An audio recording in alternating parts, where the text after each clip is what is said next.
I mean, I at least want to be at the age of kids where they can wipe their own ass, like maybe like first grade. And say that's why I had diapers in my drawer at work. It's just like, yo, the kids. And then the one lady, her son, 2 weeks in a row, her son pissed his pants, and she had no change of clothes. Like, what are you doing? Your daughter just she has shit in her diaper. Oh, I left my changing bag at home, so you don't have no Pampers for a baby. Nah, That you're gonna be out the house. She knew she was gonna get diapers when And she she can came use, in. and that's what some people do. No, they can use our shit, yo. Oh, they'll have an extra change of clothes for them. I can just keep those clothes and they go home. 2 weeks in a row though, and I'm looking like, then why don't you put him on pull-ups or keep him in some pull-ups or something if he's pissing his clothes like this, yo? How old was he? He was like 4 or 5, yo. And yo, And we're not talking about him pissing the bed. We talking about him just sitting sitting playing there the ground pissing, yo, himself. yo. We class would be an hour and 45 minutes. In that hour and 45 minutes, we'll have 2 bathroom breaks and a snack break. The bathroom break, then we have some snacks and juice, and then we have another bathroom break. Yo, the second time, because if it's boys and girls, and that's why we need women and men in there. So I'll take the boys. Who gotta go to the bathroom? Anybody gotta go? You gotta go? You gotta go? No? You sure you don't gotta go? Take all the ones who gotta go. Little kid sat there saying he had to go to the bathroom. We came back from the bathroom, he pissed his pants.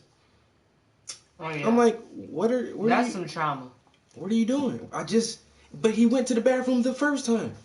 When you going to go to the bathroom? Yeah, he went to the bathroom the first time. The second time he said he had to go to the bathroom, pissed his pants. And then the next week, same thing. You gotta go to the bathroom? No.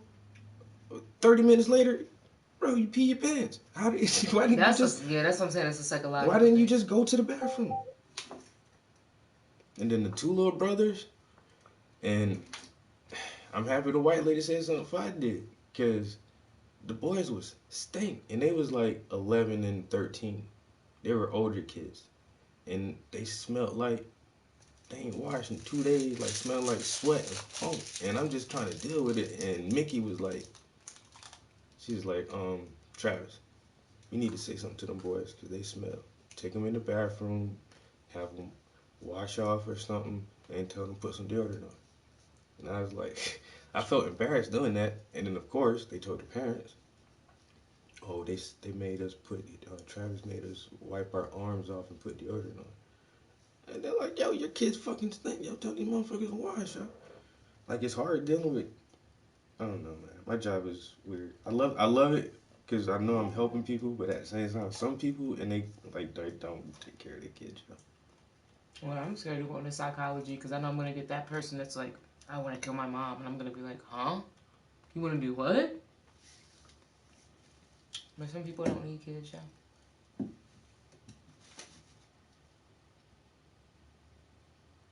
Some people don't need children. Oh my God. I don't know how I came across this shit. But Killer Priest, he used to fuck with Wu Tang a lot back in the day. He wasn't never really like a official member of Wu Tang, but did tons of music with him. I remember back in the day, yo. I think it was on the Liquid Sword album or Beneath the Surface album. It was like one of GZA albums. It might have been Liquid Swords, yo. GZA let Killer Priest get a whole track. It's GZA's album, but Killer Priest got a song on the album. It was called Bible. Basic instructions before leaving Earth. And I'll never forget that shit, yo. That shit was so fucking hot, yo. And I've been like, never like a super hardcore Killer Priest fan, but always liked his music ever since way back in the day. And somehow I just came across one of his new songs. And, you know, I listened to that shit. As soon as I listened to the song, yo, I had to find an album for that shit, yo, man. That shit, the whole thing, it's no, that's how I came across. Yo, put it in my fucking inbox. Durand, Oregon. I don't know nobody from Oregon, nigga. When yo, dude put it in my inbox. He put the one song in there called my man Q sent me that shit, yo, cause he said the visuals too, yo. Killer Priest. The name of the song is Pagan. But when you watch the video, like, I gotta open in the app. I don't think I can show y'all the video, but I'm definitely gonna listen to some of the song. But just like the artwork,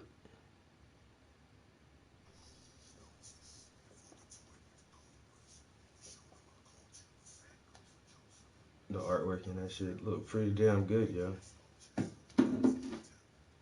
And so I was like, Killer Priest got a new song with a video. I'm like, all right, about to listen to this shit.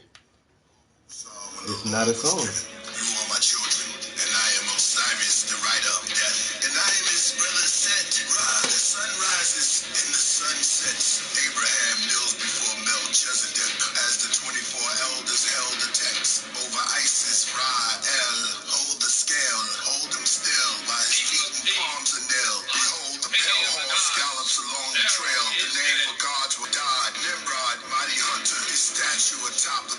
Yo, that shit is all spoken word. So I'm like, yo, that shit crazy. I gotta hear what else he put. The whole album is spoken word. The entire Joan, track for track, is all spoken word. He don't really. There's one. The last song I listened to before I got out of the car, it was spoken. It was he almost right. He like sped it up a little bit, but it still wasn't. Yo, this shit right here called BC. This is the last song I heard if I got in the car yet.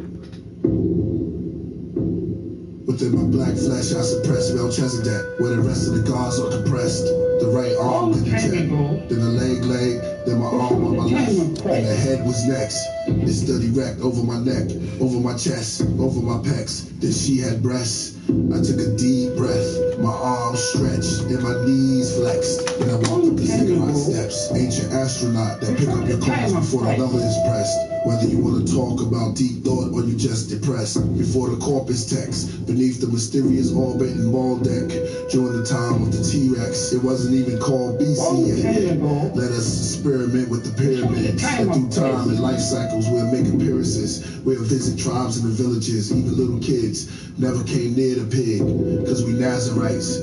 We gathered spice before the Adamites, the mystic times. Our satellites was made out of malachite. We spoke to the afterlife. It was paradise before the earth was inhabited by ice. Before the Christ and animals were sacrificed, we came down amongst the children of men and grabbed the wife. Got them pregnant with angelic genetics, communicated through telekinetic. We're not from the human race ancestors. I write ambidextric for our planet to connect with the Atlantis records. Esoteric to give us extraterrestrial leverage. Take psychedelic for breakfast, to write poetic. Drink the sunlight for beverage, the mathematics to digest it. Gigantic to build the oldest relics, like the Karahan Tepe. The towers of Babylon were steady, they walked across the Serengeti. Long before the song our people called God and Depi. Let's throw some confetti over Dr. Sebi. Kamehameha, the first surfer. The language originated in the Levant, circa 3800 BC, circa 500 BC. The rise of Persia, silver and gold workers, kings and queens from the tribe of Berbers. Before the story was told, Cain committed the first murder, and the gods of Egypt and Greece made a merger. From the Green Sahara, the first black mummy era, King Nebuchadnezzar found treasure, and the messenger came out of Mecca, holding scepters. There's temples in the area, Mayans, Incas, and Aztecs from South Central America, Ephraim, Issachar, Manasseh. Before Nikola Tesla, before the settlers and the beggars, black space travelers came with passengers to get the inhabitants to take over Samaria. And the hunter-gatherers came out of Africa within the diaspora.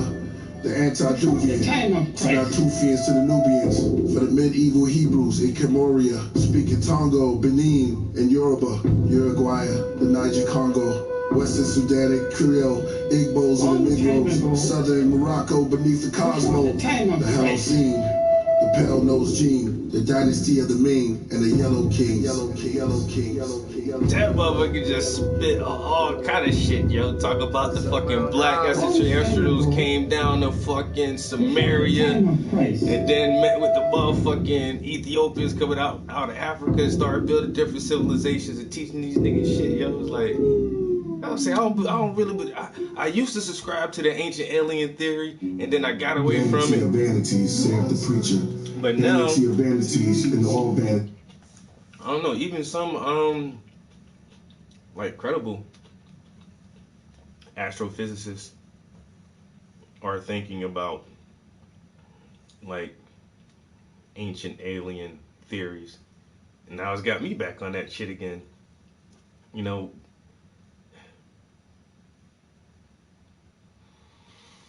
I don't know.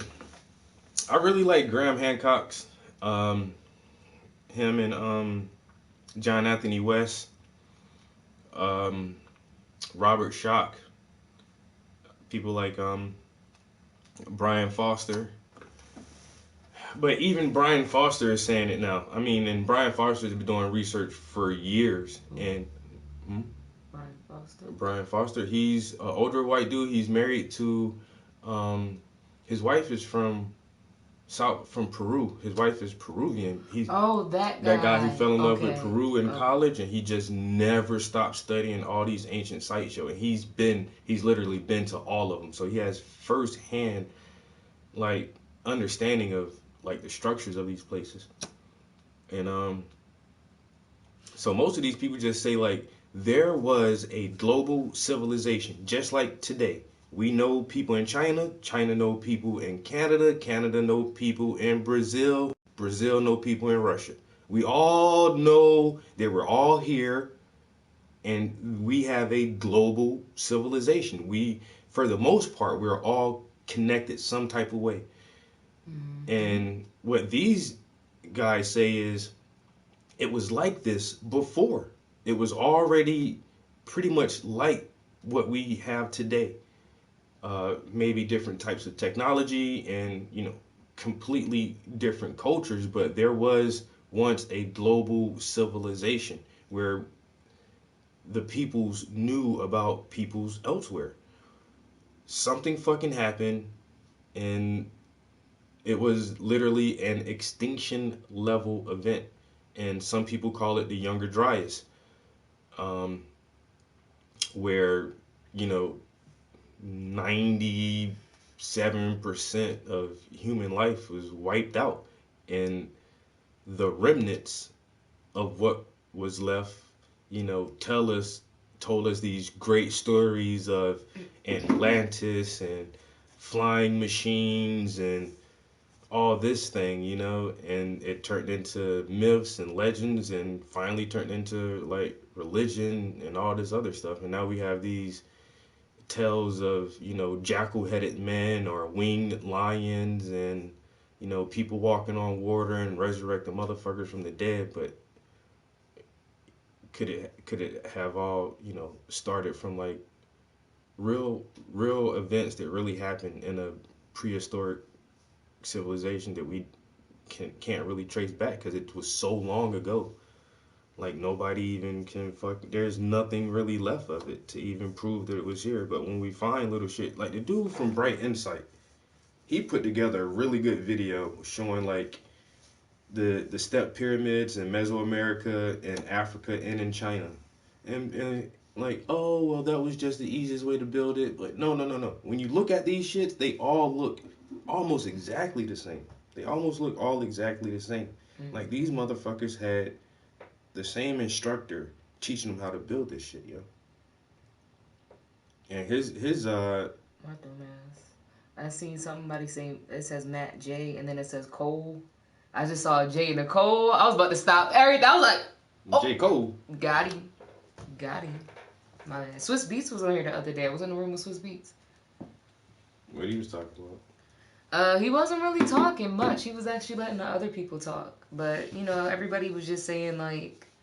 He seemed like a listener, yo. Yeah, he's a listener, for sure. He's not a man of many words. And plus, he feels like... He's Swiss Beats. He don't really got much to say. But... I bet the people who said some shit that he liked, he probably went to their profile, inboxed them on Instagram or something like that. Well, I'm pretty sure he knew some of them because...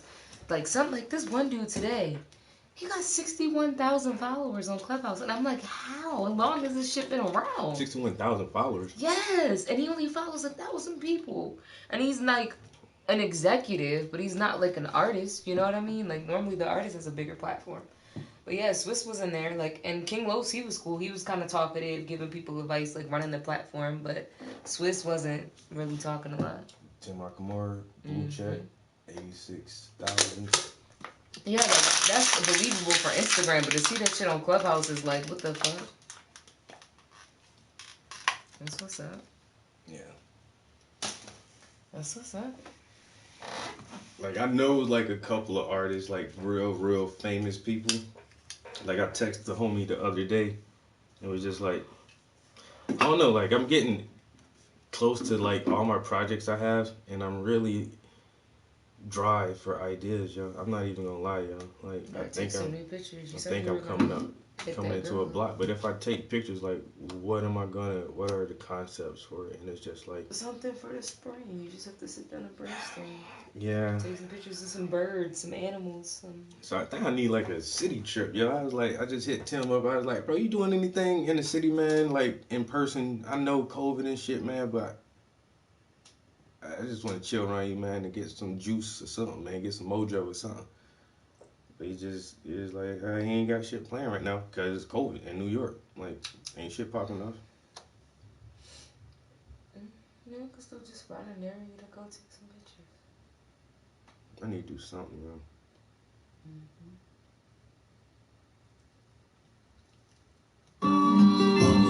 Yeah, my right. They said I appeared in an astro suit. He never had no youth. Supreme gene variation and haplogroup. Strong in that. Listen what he say, just his first 10 words. I appeared in an astro suit. He never had no youth. Supreme gene variation and haplogroup. Strong and natural as my genes and haplogroups and the same color as apple juice. Lord God, Lord Son, the first Pharaoh Zeus. That's many sand dunes. Sing carols to my powerful parables. Egyptian tan moon, Cobra desert, the oldest letters, Homo erectus. I rise like the Tower of Babel. Unfinished steps go around, no windows. While in Tibet, the sky turned yellow, then green and gold like lentils. While over Rome, the sky was various shades of wine. Egypt, all the falcons circled the sky. The sky was various shades of wine. In Egypt, the falcon circled the sky. Yo, this nigga is fucking a poet. Hardcore poetry, guys. Hardcore poetry over here. Alright, I'm not sure if I'm gonna work on this iPad drawing or this painting. I think I'll work on the painting for a little while, and cause actually, I like working on this like laying in bed now. I don't know, that's like my little thing before I go to sleep. I'll just get in bed like an hour early and just play on this now. I need to get back to watching some tutorials, but I got a lot of stuff figured out on here. A Vampire in North Philly, the sequel. What the fuck? I thought you said a Vampire in Brooklyn, but not a Vampire in North Philly. In the works, I promise. They ain't gonna remake all Eddie Murphy. Yeah, they ain't gonna remake all the Eddie Murphy movies now. But hey, A Vampire in Brooklyn was fucking funny, yo. You seen that one? I can't remember everything, but I remember one part. He was like, when he turned into a vampire, he's like, oh shit. He checked his teeth. He was like, oh shit. Like being a vampire made his dick big. I was like, what the fuck, yo? But yo, it was a weird comedy. And but Eddie Murphy done did it all. He done played a vampire. He done played fat women. He done played skinny versions, old people. Well, yeah, he did play Rasputia. And the Clumps, he played everybody in the Clumps. How you the whole cast? That's the one with the big fat family. Yeah. It's called the Clumps? The Clumps. Or no, it was the Nutty Professor. His name was Sherman. Yeah, the Nutty Professor. That was the Nutty Professor, and the other one was his name. Sherman was his name on the Nutty Professor. No, his name was Dr. I don't know. Or was he Sherman on the other one? His name was Sherman on something. His name was Sherman on the one with the Rasputia, but the name of that movie was Norbit. His name was Norbit. No, his name was Norbit on Rasputia. I thought he was Sherman on... Oh, yeah, Dr. Sherman on... Yeah, you're right. With the fat people. The Nutty Professor. Nutty Professor is a good movie. Yeah. I'm not gonna lie. I love that. I like that one better than Norbit. I didn't really like Norbit. Norbit was funny, but it was like a 1-2 time watch. I watched it once. It had its moments. Yeah, like, it just had she some got into good the moments. car and her boobs were so big she was blowing on the horn with her titties. I thought that was funny. And then the swimming pool, like and she had to go was down too the big slide. for the slide. Yeah, that part. How you doing? But then who body that was? Like they used a woman body for some of the scenes. That wasn't him. Like in that bathing suit scene. I don't know. I think it might have been I don't know.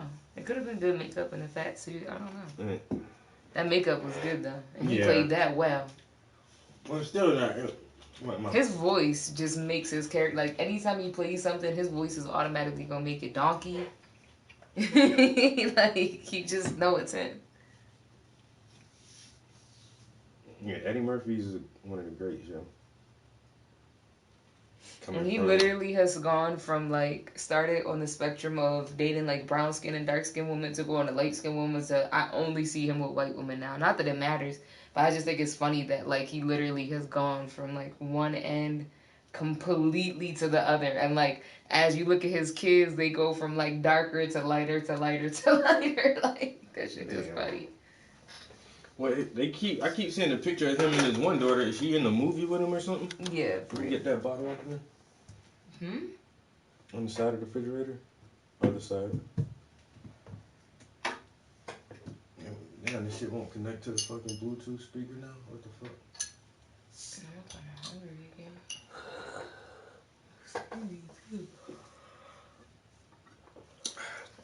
Any of you guys seen Coming to America Part 2 yet? Coming Back to America? Yeah, I might go watch that.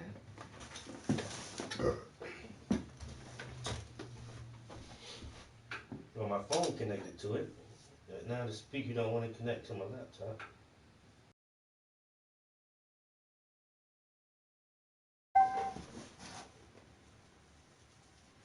I gotta get some more work shoes too, cause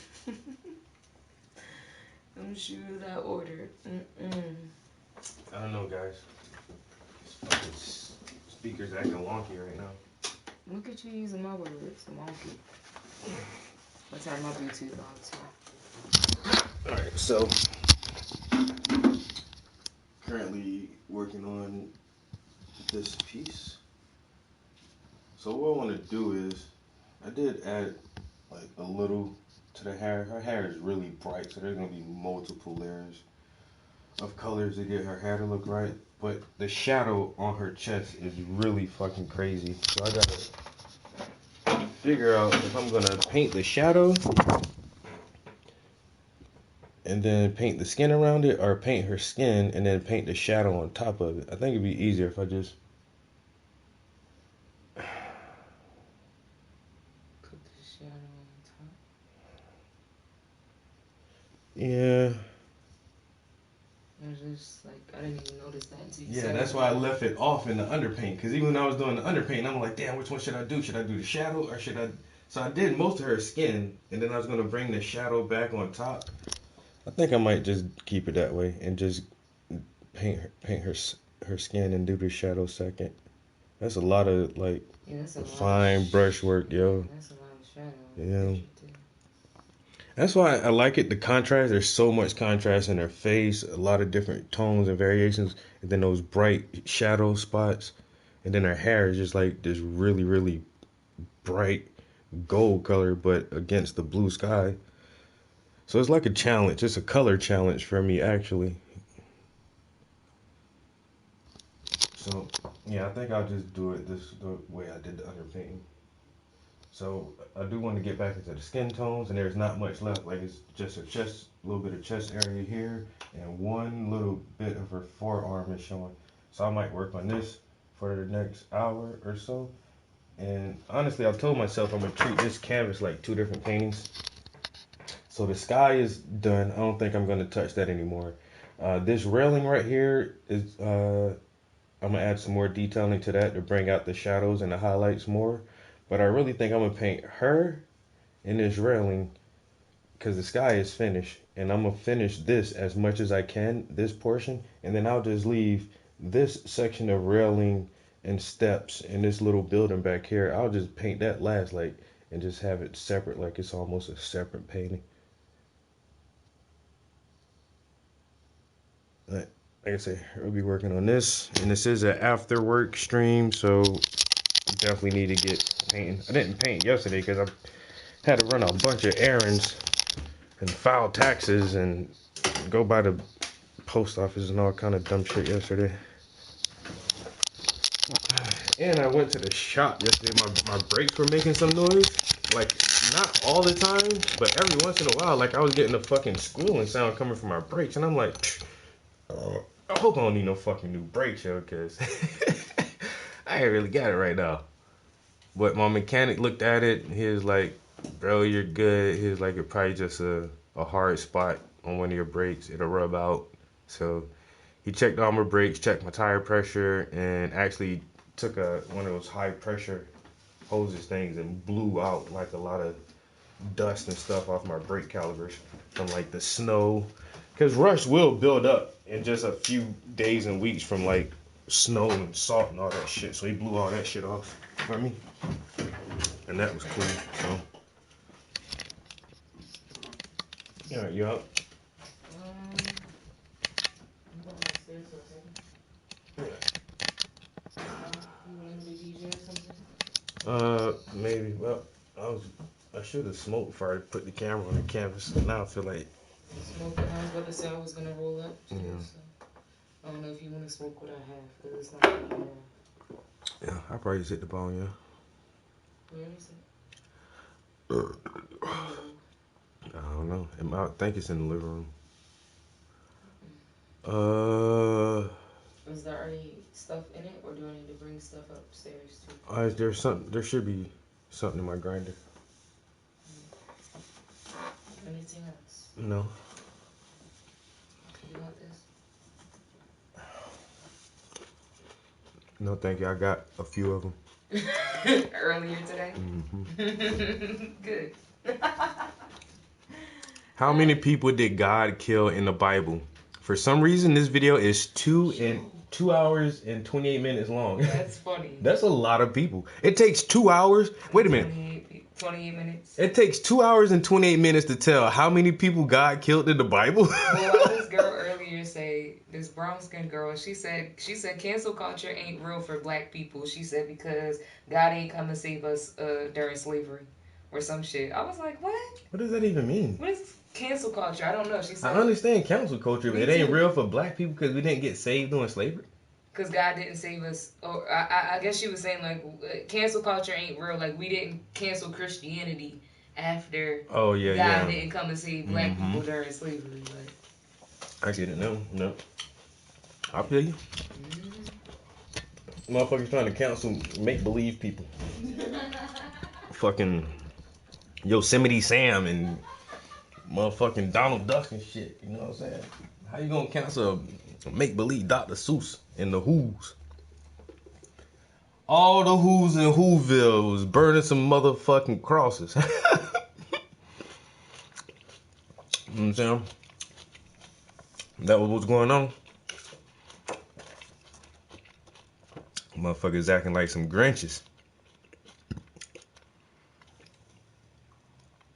All the Who's in Whoville. Racist as fuck. No more Dr. Seuss. You know why? Because Dr. Seuss is a racist. Who's been dead for how long? Fucking 50 years? I don't even know how long Dr. Seuss has been dead, man. These motherfuckers writing these books a long time ago, man. When my parents was kids, motherfuckers was reading Dr. Seuss. It's all good, man. You know, hey.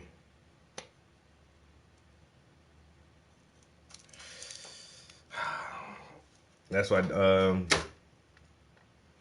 Dave Chappelle, the GOAT. Dave Chappelle he had that one joke about cancel culture. He was like, fuck all y'all motherfuckers, man. Cancel me, bitch. Talking about the tranny community tried to cancel his ass or some shit. Fuck y'all. Just jokes, nigga. And if you don't like jokes, fuck you. And then when Netflix and HBO was streaming the Chappelle show, he ain't like that shit, yo. He went out and told the public, he was like, yo, don't watch that shit, yo. And nobody watched it, because I didn't. As soon as Dave Chappelle said stop watching that shit, like, all right, I don't want to watch no more reruns of the Chappelle show. And that shit worked. And he got all his money. You can't cancel that motherfucker.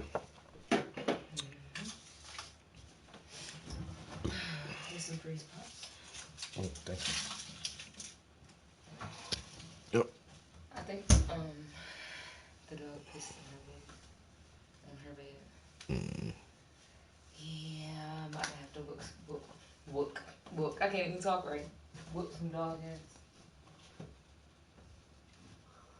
You want to eat something different today? Eat that pasta tomorrow. Sure.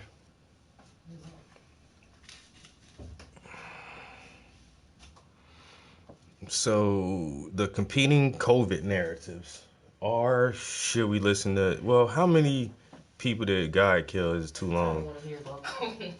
No? But Yeah, it's Joe and, Rogan. It's Joe Rogan. And this is only what, 11-minute clip. Okay, well, I'll be gone for half of it, so yeah. Oh my God. I'll be right back. You sure you don't want nothing else? No, No, I'm good. In 1992? Got real. Call me a racist. You are. Now in 2021, It's gonna sound racist. Don't say it. they're getting real again. We are back. No! What the fuck? They're bringing back the first cast from The Real World? Who thought to do that? Who thought to do that? They're even running out of reality shows where they're bringing back the first reality show guest.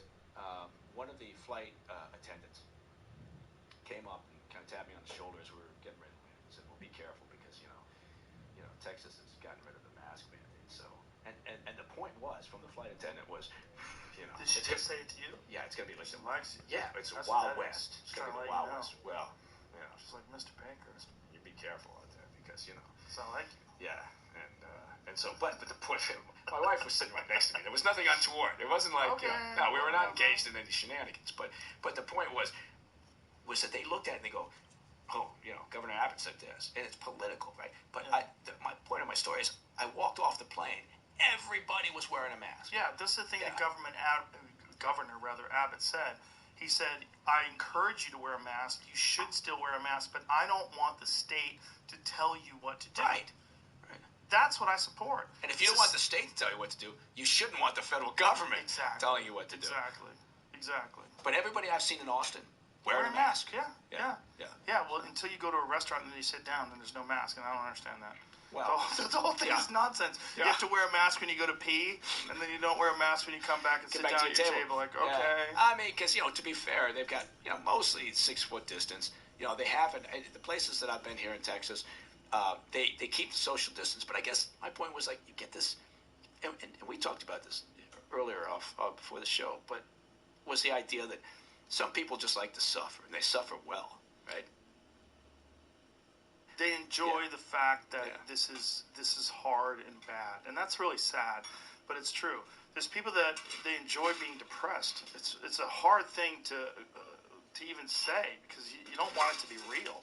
You don't want there to really be people out there that like that when there's some people that when we got shut into our homes and everyone was sad and everyone was scared, they enjoyed it because that's how they live all the time. Yeah.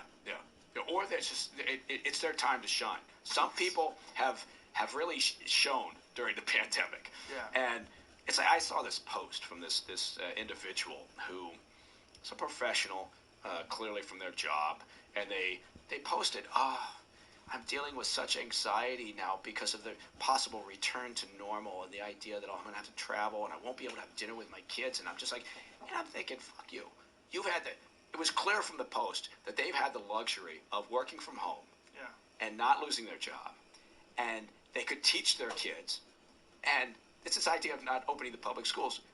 These kids out here who don't have Wi-Fi, who don't have laptops, who have a one-parent home, who has to work, all those can't afford a tutor, can't make a little pod to teach their kids. You know, those people aren't doing well, right? And those kids are suffering.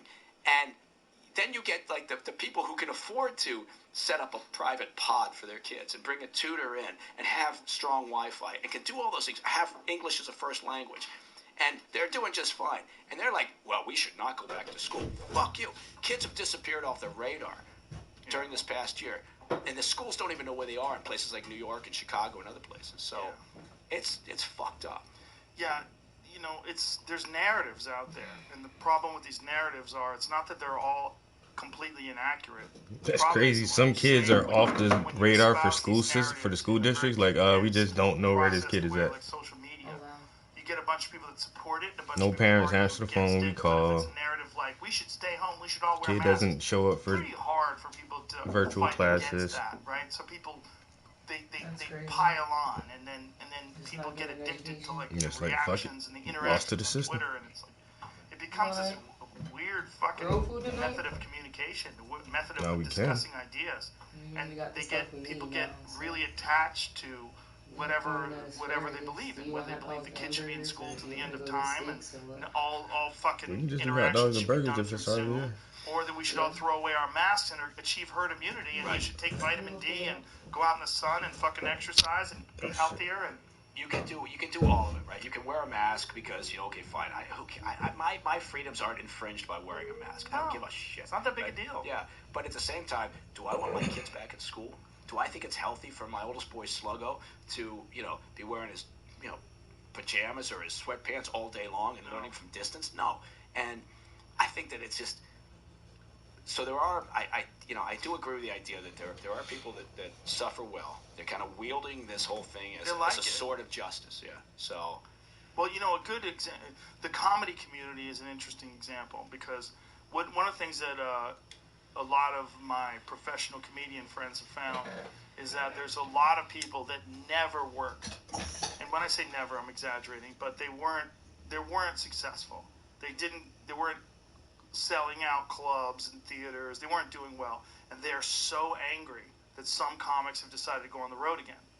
Because a lot of places have opened up. Texas has opened up. Florida's opened up. You can go and do shows. But that's a chance to do work, right? I mean, so... It is, but they're angry, and they want...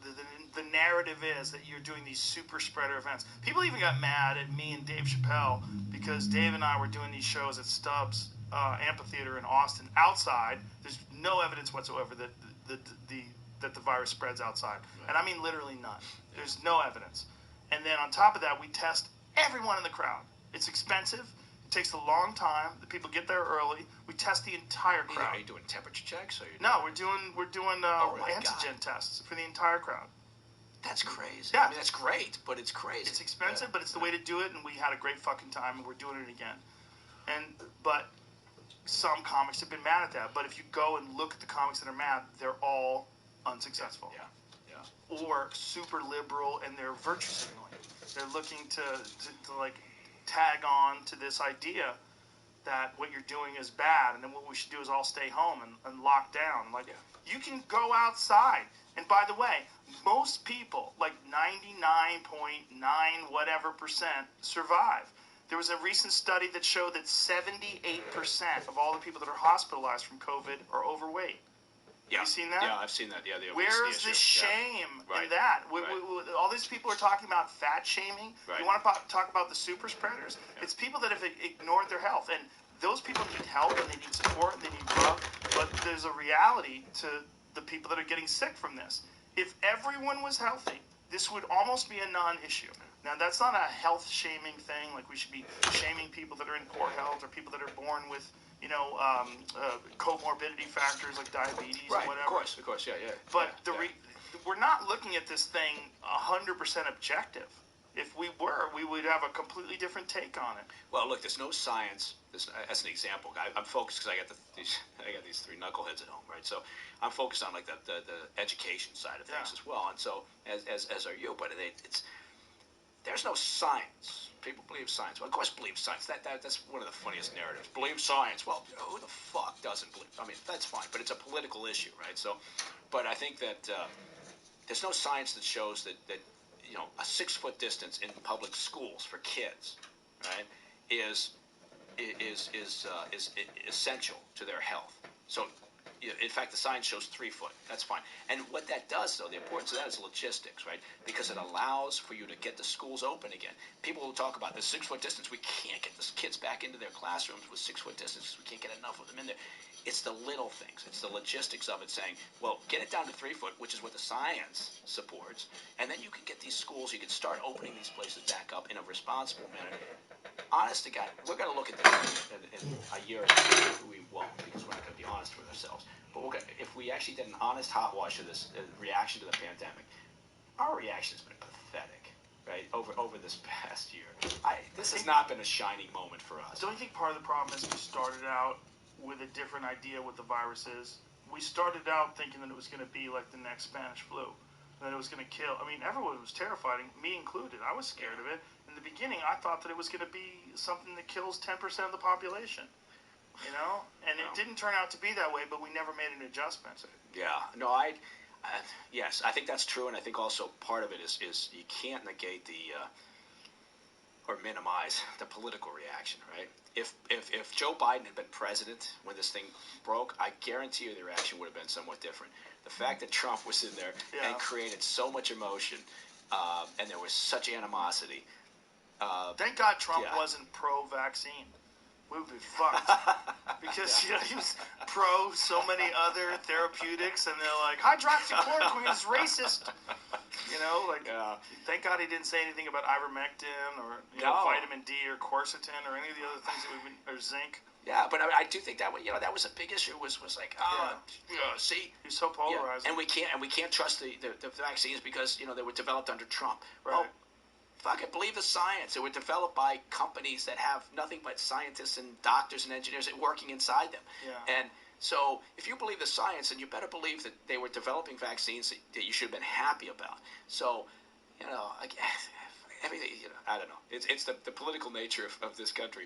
And again, going back to what we were talking about earlier with the Russians and the Chinese, they see that and they just keep sticking the knife in, right? Yeah. And the more they do, the more they tear the threads of our belief in the system, and the more polarized we get, and the more yelling that goes on, and the more bullshit people believe when they read social media, and they don't bother to say, well, who wrote this, right? Right. Is this actually a scientific piece of work, or is this just, and what's the origin of it? What's the outlet, right? And half the time the outlet is overseas someplace, and then you got to dig into it. It's like an asset tracing exercise. Who owns that company? Right. Then you find out it's owned by some Russian entity that's got an operation out of Cyprus, whatever. Catch new episodes of the Joe Rogan Experience for free, only on Spotify. Watch back catalog JRE videos on Spotify, including clips. Easily, seamlessly switch between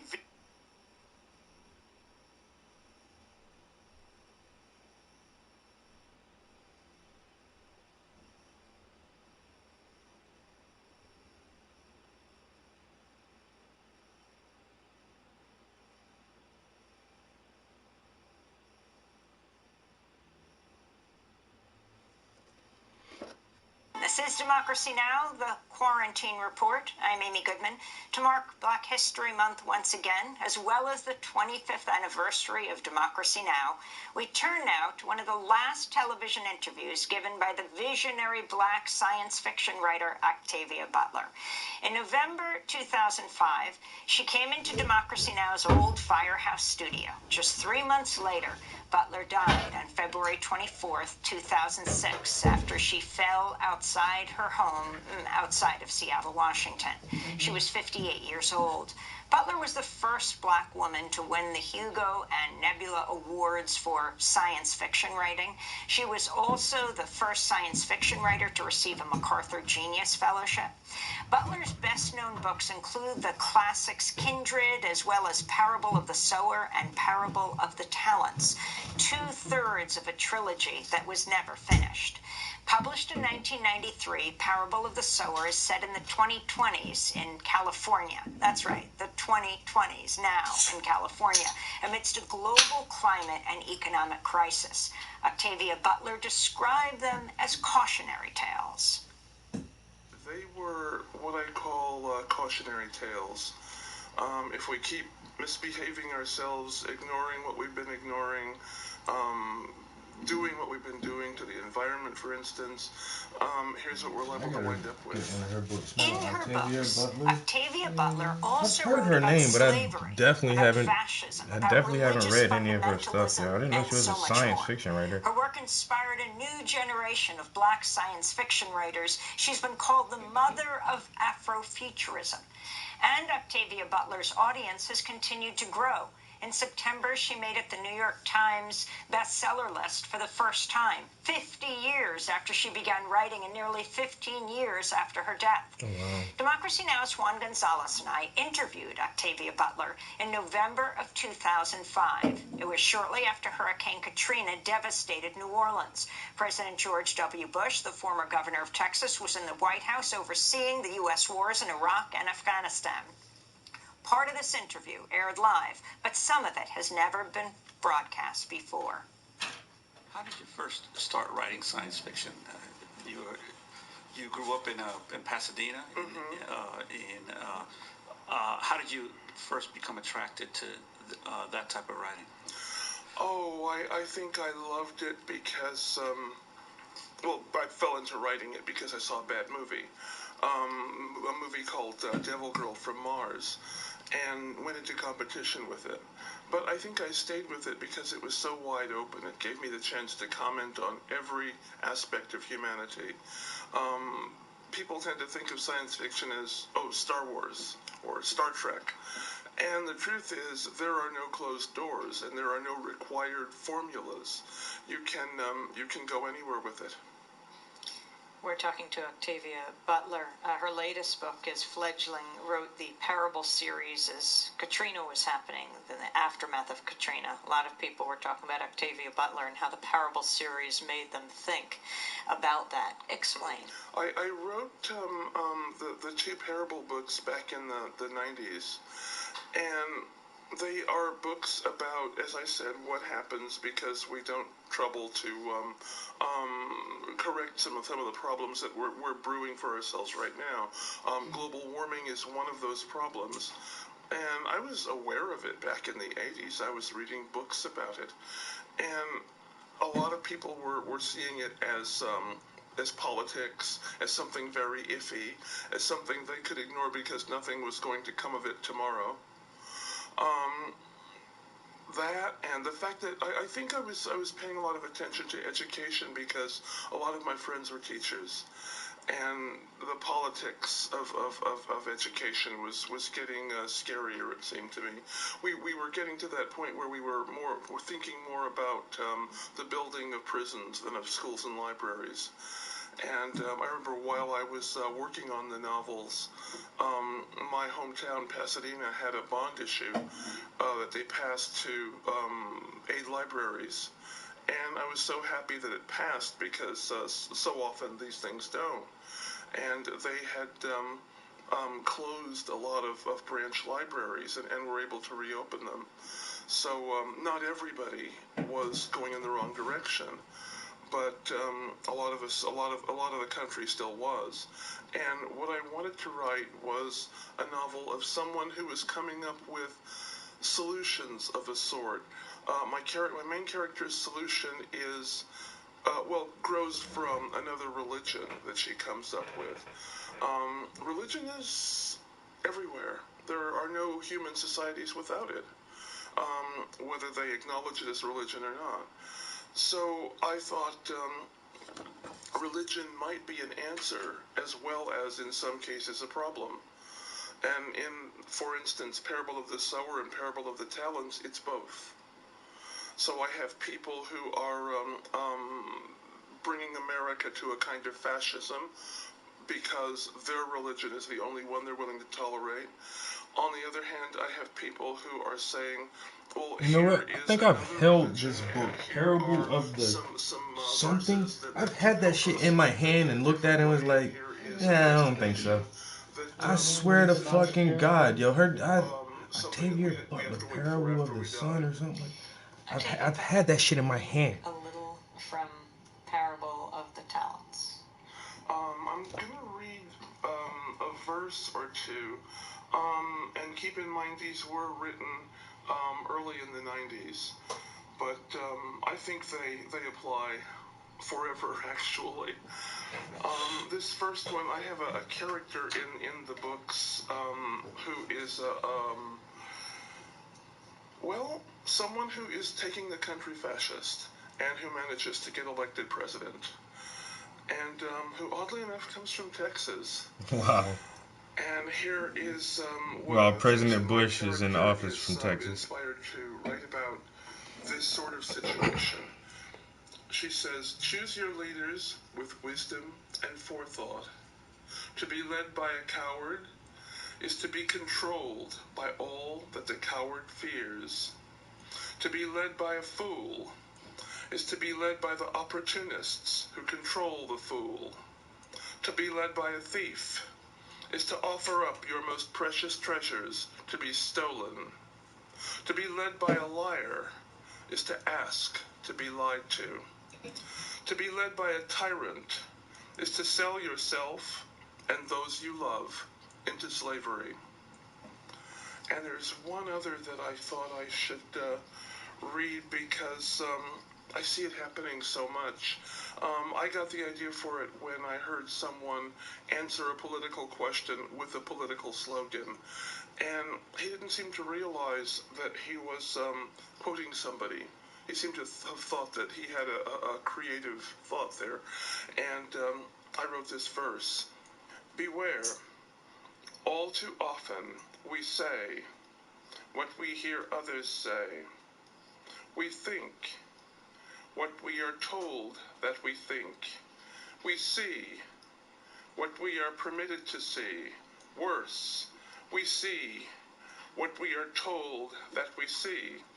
Repetition and pride are the keys to this. To see and to hear even an obvious lie again and again and again may be to say it almost by reflex, then to defend it because we have said it, and at last to embrace it because we've defended it, and because we cannot admit that we've embraced and defended an obvious lie. Thus, without thought, without intent, we make mere echoes of ourselves, and we say what we hear others say. Welcome to the echo chamber. Just one more comment on the human condition, I guess. Octavia Butler, a lot of the themes of your books are about being an outsider. Talk about that, and talk about what it means to be. I mean, here you are, a science fiction writer. It is rare the way you weave in issues of race, issues of power, religion. I mean, it's rare to be a black woman science fiction writer. It's true. When I was getting started, there was one other man, Samuel R. Delaney, and he was one of my teachers.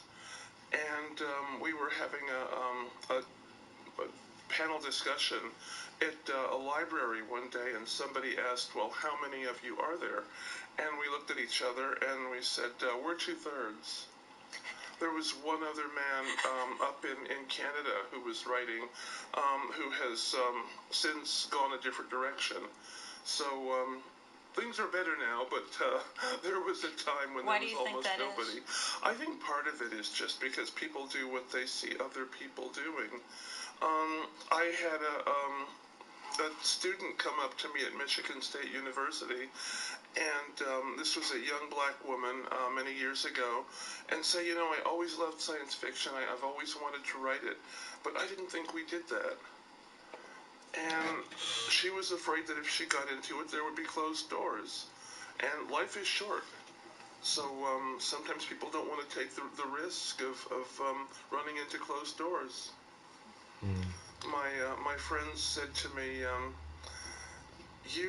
you're doing all this, and we thought you were so brave, and after a while we decided that you just didn't have any sense. So I have never really wanted to do anything else.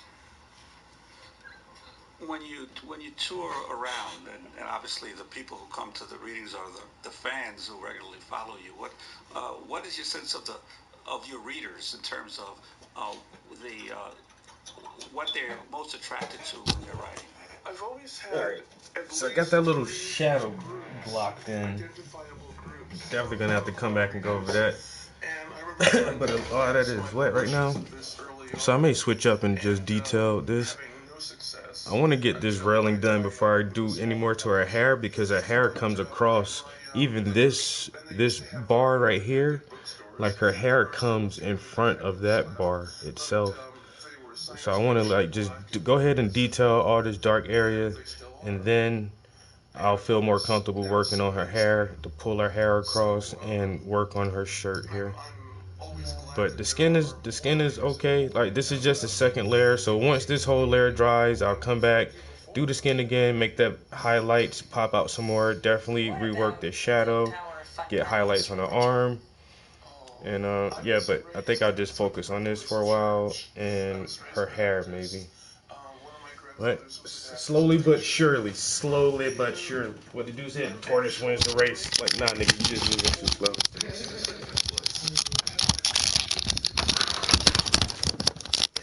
He's a monster of a conscience. I can't really get away with things. I'm not worried about being caught by other people. My own conscience is gonna get me.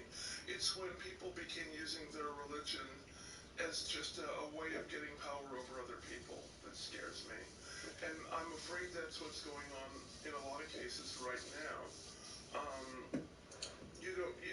When people deliberately tell lies, creationism, for instance, and pretend, it's You always stop streaming. I'll go out and get some buns or something to bring up for it. No buns? I don't think so, unless they're like buried in the deep freezer, and I really don't feel like thawing them out and all that. So I'll just go and get some buns. Just don't feel like it was just She has a voice like a teacher. I want her to teach me some stuff. It's a misuse. She got a voice like somebody's grandma. She got a deep voice for a woman. As we wrap up this interview, for young people, as you said, that you think perhaps there are few black women science fiction writers because they haven't seen them before. Well, there are more now. The anecdote I told you was several years ago. But when you were a kid, there were none. And that's the thing too, like I've always been a major fan of science fiction. Like most of my bookshelf when I was younger was all science fiction, yo. That's all I fucking read. Ray Bradbury, motherfucking Stephen King. So what advice do you have for young people? The Dune series from Frank Herbert, Orson Scott Card. Even before then, just like I can't think of the one author's name, but he had this series of books called My Teacher Fried My Brains. Yeah, so the kid, he figured out his alien was, so I think the first one was, so my teacher's a space alien, and then the second book was, so my teacher fried my brains. Then there was a third book to it, but that was like some elementary type shit, and I still remember like some of those stories. I've just always loved science fiction, but never really tried to write that shit, yo.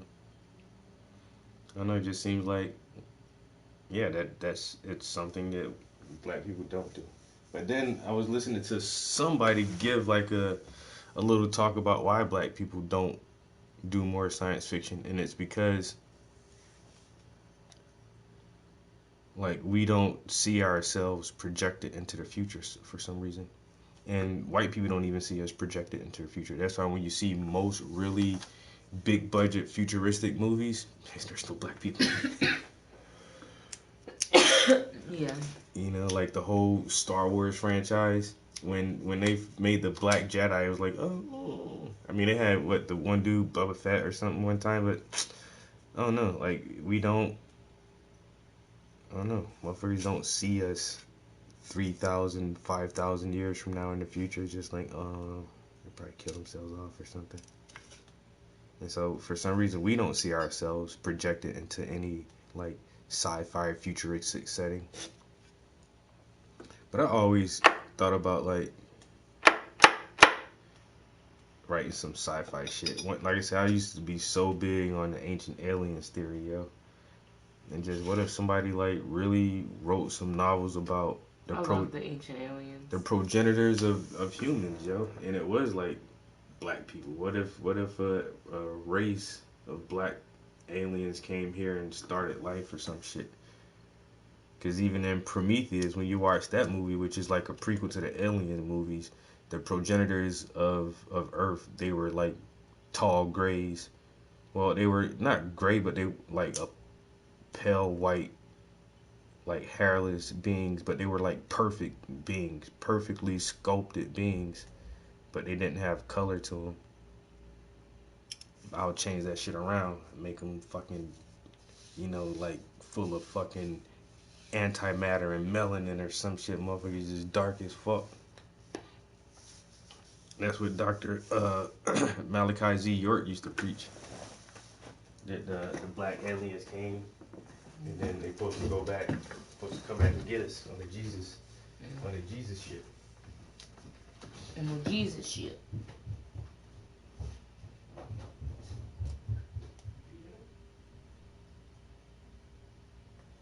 Yeah, you can definitely yell at her because I didn't say nothing to her yet. But don't you smell it?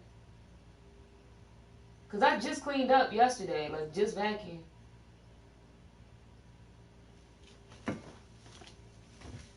But if she did it on her bed because it's not on the floor. She definitely need her ass whooped for that shit. And then, like, bitch, you pissing on your bed. Like, what's wrong with you? You piss on your own bed. I need to get these carpets cleaned anyway. Come on up here. Alright. Well, I can always borrow my mom's carpet cleaner and just take it back. It's not something that gets used every day anyway. Mm-hmm. He ain't about to beat you, but you know you did something bad.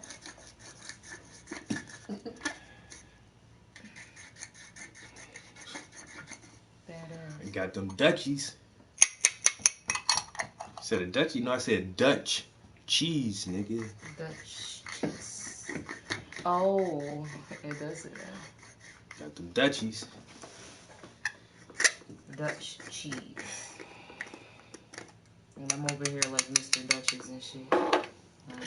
I thought you said Dutchies. Dutchies like Dutch master. No, I said Dutch cheese, bitch. It's goat. Cheese. Goat, man. Goat milk, nigga. Man, I had some goat cheese this one time. Ugh. Shit was I almost threw up out that bitch. And I love cheese. I almost got you some new cheese yesterday. And I was like that goat cheese. That goat cheese was something different. That shit tastes like blue cheese crumbles and stuff like that. Hell yeah, I like blue cheese. The little crumbles though, the little like, you know what I'm talking about? I almost got you some, and I was like, let me not, because the way he acted to that goat cheese, it was nasty. I want to try that port wine cheese, but it looks gross though. Cheese infused with wine. Mm-hmm.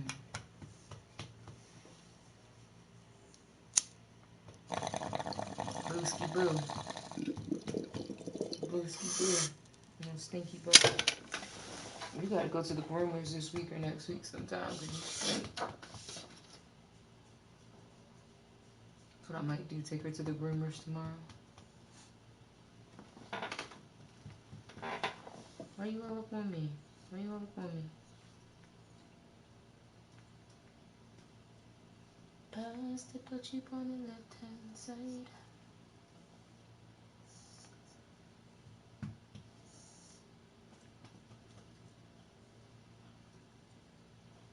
I'm about to have to harass Brandon for my music.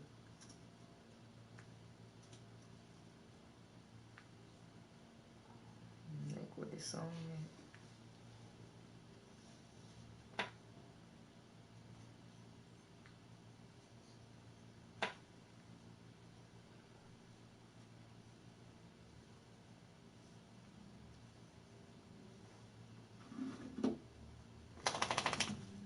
It's 420. 429? Mm-hmm. 421. But yeah, no, I was already smoking it. Yes, that's what is to prove once again how powerful that symbol of the pyramid actually is.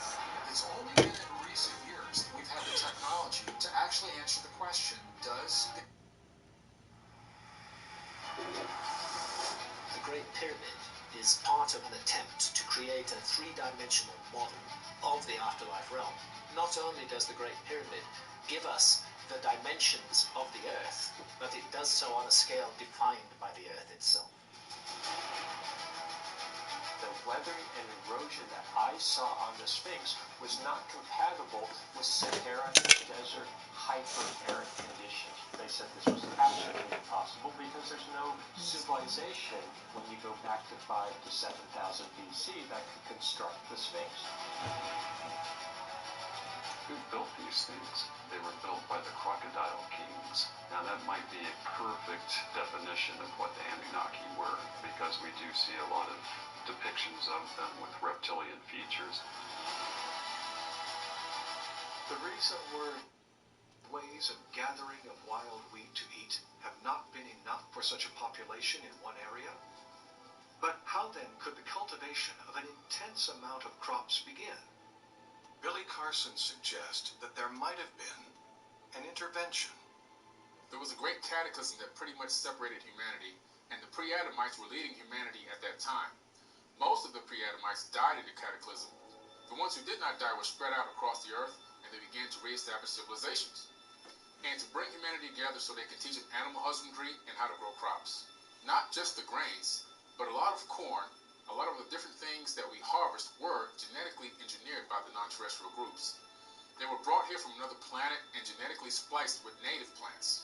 The reason we know this is that when you look back at the historical record, looking at fossils, you don't see these genetically engineered wheats or grasses. You only see the wild grasses.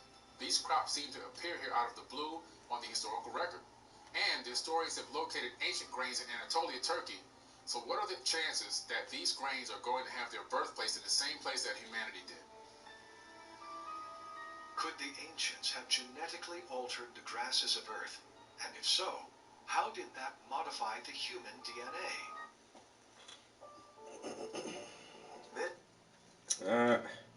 And that's the thing, like, what really has me back on this shit again now is like, where grandson and granddad will bond.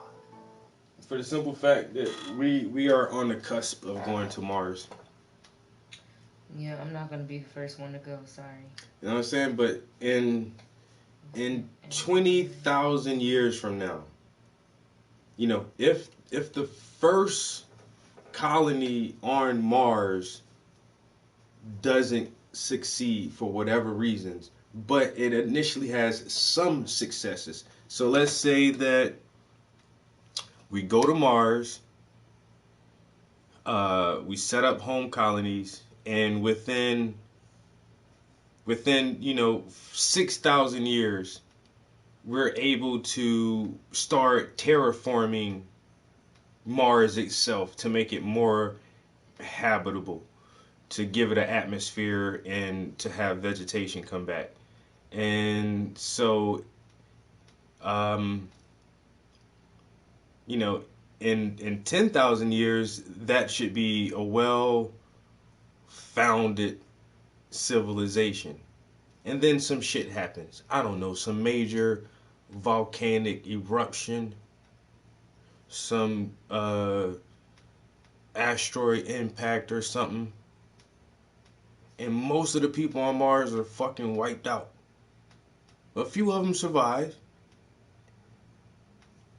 And they kind of still have some of their technology. So in that next 10,000 years after that, so like I say, 20,000 years from now, when those survivors try to rebuild on Mars, they're going to tell stories of like, oh, well, our founders came from a different planet, and they came here and put life on this planet and this and that, and motherfuckers wouldn't be able to, prove or disapprove that depending on how much information that was preserved after that cataclysm. And that shit could all be true, that, but some Martians would be like, ain't no fucking way in hell that we came from another planet, man. We were always here, and our God, whatever, put us here, and blah, blah, blah, So they're, like I said, thinking of it that way, because we are literally, like, right on the doorstep of sending people to stay. The people who go to Mars know they're not coming back. You know what I'm saying? And this is possible in my lifetime. So once again, in in 10,000, 20,000 years from now, who knows what, the history of Mars will be and how they'll look at, the Martian origins. The same way we're trying to figure out our origins here.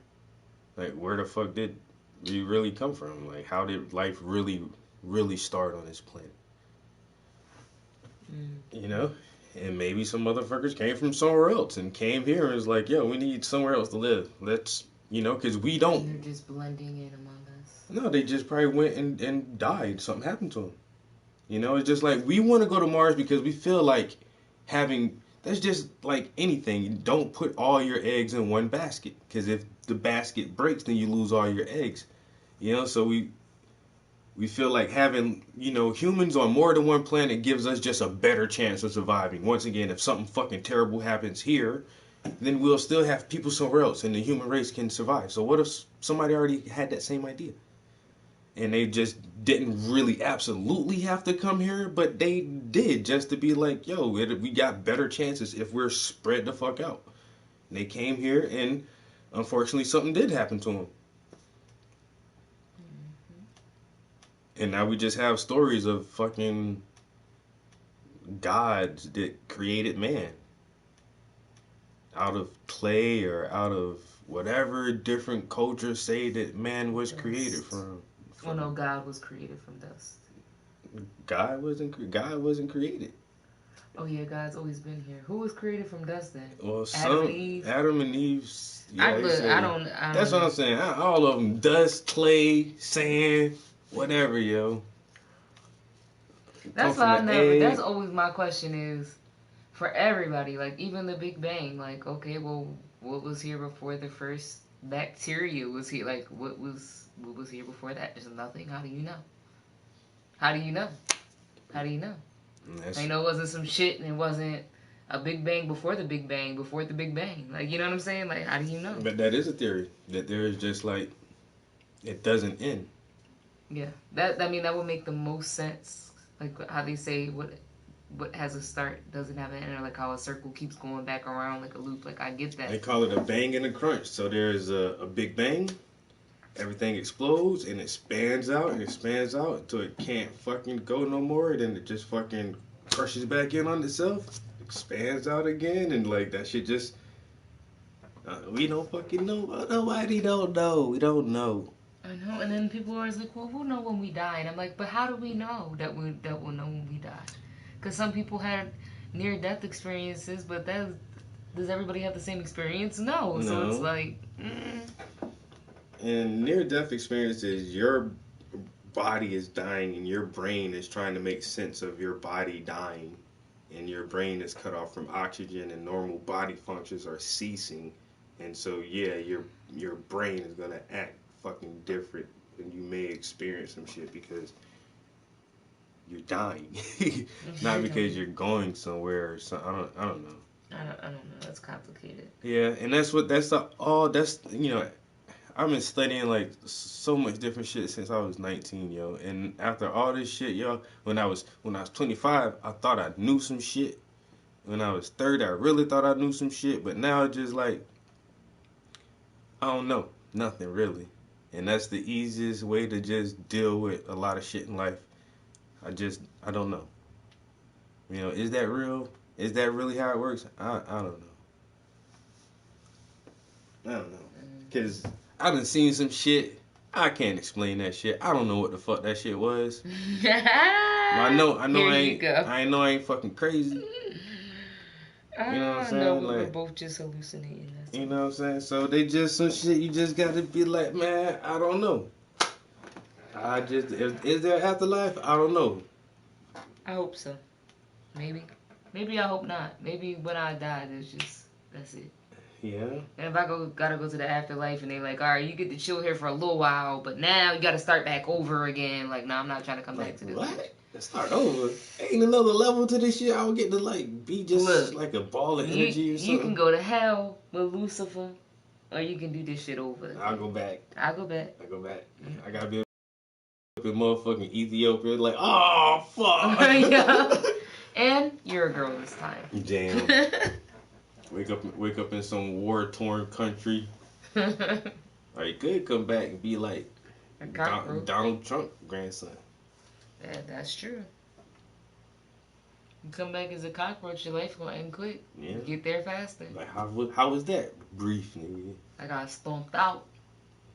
Brief. That's for all those bugs you stepped on. But to a cockroach, do their life is their perception of time different than ours? Do they feel like they live a long time?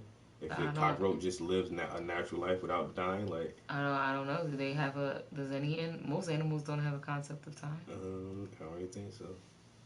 That's crazy. Like some fruit flies, they say some fruit flies only live for like a day or two. That's their natural life cycle. Just you born, you fly around, you get something to eat, you try to fuck real quick, and then like another day or so you dead. Like what the fuck? Born and do everything as a baby and die as a baby. What the fuck? Yo, your life cycle ain't but 3 days. You better get it in. The first day you don't even eat nothing. You just got to goddamn be trying to find some mates. Alright, I don't got no real dark colors on the palette. I got some black on there. And this rolling is just gray. Got a little bit of blue, like some blue shimmer and a little bit of rust on it. But I can probably just add some blue and white. Why are you just sitting there looking crazy? You scared because you know you did something bad?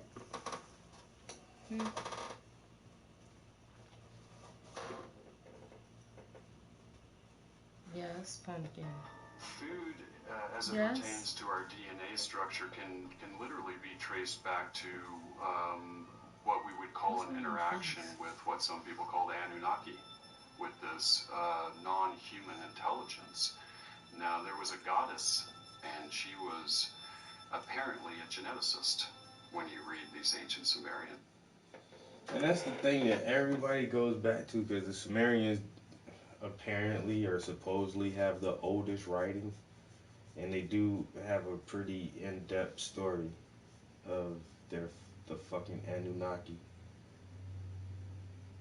That's what really got me, yo. Once I read those Anunnaki tales, it was like, oh shit, aliens. Was watching fucking Ancient Aliens on the History Channel.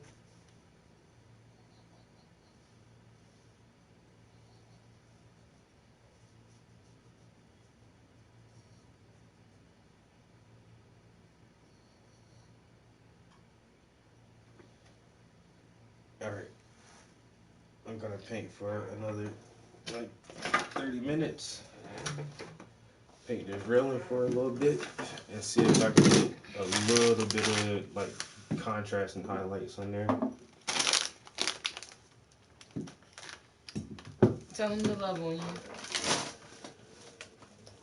Nah. Why she come back over there too? She knew exactly what I was talking about. That's right. Tell him you don't care what he said. You still coming to sit down. You smell like a dog. Yeah, she does. That's why I said I think I'm gonna take her to the groomers tomorrow. You gotta go get a bath. And her teeth brushed too. And her claws cut. You just need everything done. Stinky, stinky. You gotta go outside. You'll be alright for a minute. You gotta poop. Painting still. Really? Why you just gonna keep asking her? Tell mom to take you outside. Oh, I already took her outside like 10,000 times today. She won't go run around out there unless I'm out back with her. She's so weird. That's why I just leave her on the balcony. You know, sit outside. She won't. Even then, when I came back inside because I left my wine glass sitting in here, which I still left it sitting in here, and her ass followed me right in the house. Why $15 an hour minimum wage is bad? Let's listen to that. Who's that? Thomas Sowell. Thomas Sowell? Yeah. Yo, smart dude, yo. Old head. I need to get one of his books, yo. They say he done wrote like 18 books or some shit. It's time we had a $15 an hour minimum wage so families can earn a living and get ahead. As president, I'll make sure we get it done. With that view, And I don't know if he's nonpartisan or not, because he don't really, he go at the Republican Party and the Democrat Party. He just he just tell that shit like it is. There's a whole debate with him and It's Sunday morning. Yeah, there's a debate with him and fucking Biden. They were young, yo, in the Senate, and Biden was asking some question. Tommy just, I forgot how it went, yo, but yeah. And you can see him when they was young, yo, still talk shit about this nigga the whole time. Do you want this up here? Is in many instances. No, keep that up here. In many instances, I want to work on that shit so bad. Of the American worker. Tom, one topic we've talked about for a very long time. Now, you can find that the labor unions want millions and millions of dollars lobbying for increase in minimum wage because they reduces some of their competition in the labor market. But there are many people out there who are good people, and they also support minimum wage. How can you possibly explain the people with polar opposite interests coming up with the same policy? Well, I think a great deal of the blame belongs on the economics profession, because outside of economics, most people, even most faculty members at leading universities, have no conception about the minimum wage. They simply think, it'll raise the pay of people at the bottom, and that's a good thing. Well, what it really does, as you pointed out, probably more so than a whole lot of other people, is that it prices low-skilled, inexperienced people out of a job. I mean, I remember when I was a teenager, had my first job. I thought my boss was very harsh. In retrospect, I don't know how the man put up with my incompetence. I certainly wouldn't put up with anybody who was that incompetent. But he would pay me some very low rate. If he had to hire me at the rate for an experienced adult worker, there's no way in the world he would have wasted his money like that. The fact is that the programs that are labeled as being for the poor, for the needy, almost always have effects exactly the opposite of those which their well-intentioned sponsors intend them to have. As an example, what are you referring to? Let me give you a very simple example. Take the minimum wage law. It's well-meaning sponsors. There are always, in these cases, two groups of sponsors. There are the well-meaning sponsors, and there are the special interests who are using the well-meaning sponsors as front men. You almost always, when you have bad programs, have an unholy coalition of the do-gooders on the one hand and the special interests on the other. The minimum wage law is as clear a case as you could want. The special interests are, of course, the trade unions, the monopolistic craft trade unions in particular. The do-gooders believe that by passing a law saying that nobody shall get less than $2 an hour or $2.50 an hour or whatever the minimum wage is, you are helping poor people who need the money. You are doing nothing of the kind. What you are doing is to assure that people whose skills are not sufficient to justify that kind of a wage will be unemployed. It is no accident that the teenage unemployment rate, the unemployment rate among teenagers in this country, is over twice as high as the overall unemployment rate. It's no accident that that was not always the case until the 1950s, when the minimum wage rate was raised very drastically, very quickly. I was so lucky. At the time, I had no clue about all this. I left home in 1948. Many decades later, I learned that the unemployment rate among black teenagers in 1948, 16, 17-year-olds, was 9.4%. Among whites of the same age, it was 10.2%. So both blacks and white teenagers had only a fraction of the unemployment that they have today. You were expected to work. You were expected to be able to get a job. And more importantly, the jobs were there for you. This is because of a fluke, really. The minimum wage law in the United States, the Fair Labor Standards Act of 1938, was passed with specified rates of pay that you're supposed to get. She only peed. I said she only peed. You want me to wait on you to go to the store with me or no? Yeah, I'll go with you. I mean, it's still early. It's no rush. I was just asking. I already cut up the onions and peppers. Inflation took off during the 1940s. So by 1948, those numbers that were in the law were meaningless. Oh, I see. In other words, when I started out as a Western Union messenger, the minimum wage was 40 cents an hour, I started out at the bottom at 65 cents an hour.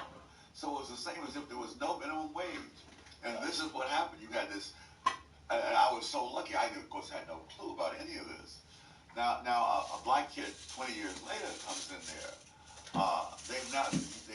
People have become compassionate. They've raised the minimum wage, so they can't get a job.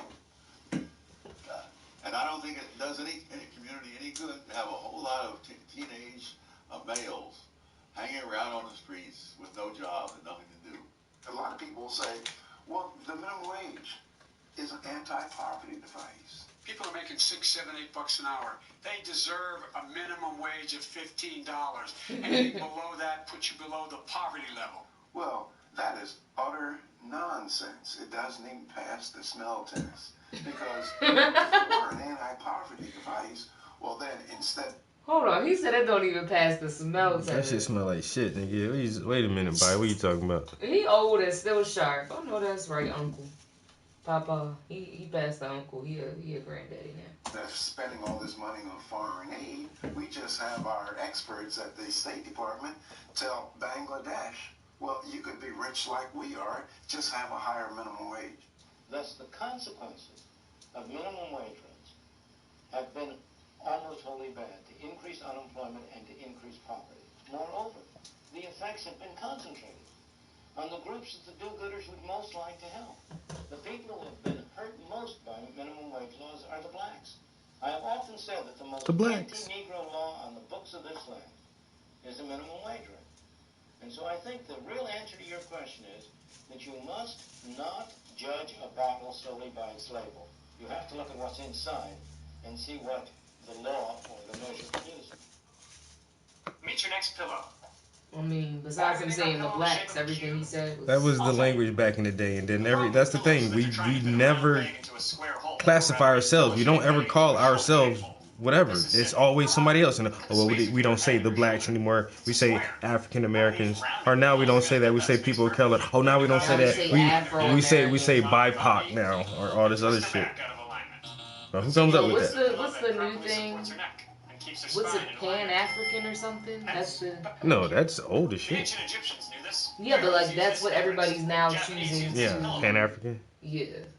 Because like I said, it changes. Like the internet and the cancel culture and everything else, you know what I mean? Mm-hmm. So like, first it was don't call me this, then it was don't call me that, now it's this, and it's like, yo, I don't be wanting to call myself black, but I don't be knowing what the fuck to call myself. Yeah, I don't know what to call myself, yo. I don't know. I thought about that shit for a long time. One of my homies from Philly, he goes through some process to be like a citizen of the Moorish Empire. I don't know. Somehow black people can become Moors, and you get like an ID for that shit and everything, stating your citizenship as a Moor.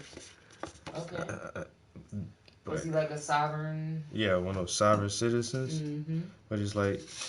My brother was like, he was trying to get me into that, but then it's like, what do you do as that person when you run into a police officer who isn't even familiar with that part of the law? Because so many of them don't even know about sovereign citizens. Exactly. When you come up against that shit, you go to jail. That's what I'm saying. Like, oh, you're driving a vehicle without a license, or you're doing this, or you're doing that. Like, I don't know. That's the thing. I would, if I did that shit, I'd still keep my license and shit. No. I'm not saying that you wouldn't, but I'm just saying, like, with the whole sovereign. Yeah, that's how some people don't do it. Yeah. But I looked into that shit for a minute too, and they're in some states, yo. Cause the one dude I was listening to, he lives in California. He said he only studied California law, but there is on record, like written down in their transportation code, there's a difference between a driver and a traveler. Yes. It's a very clearly written.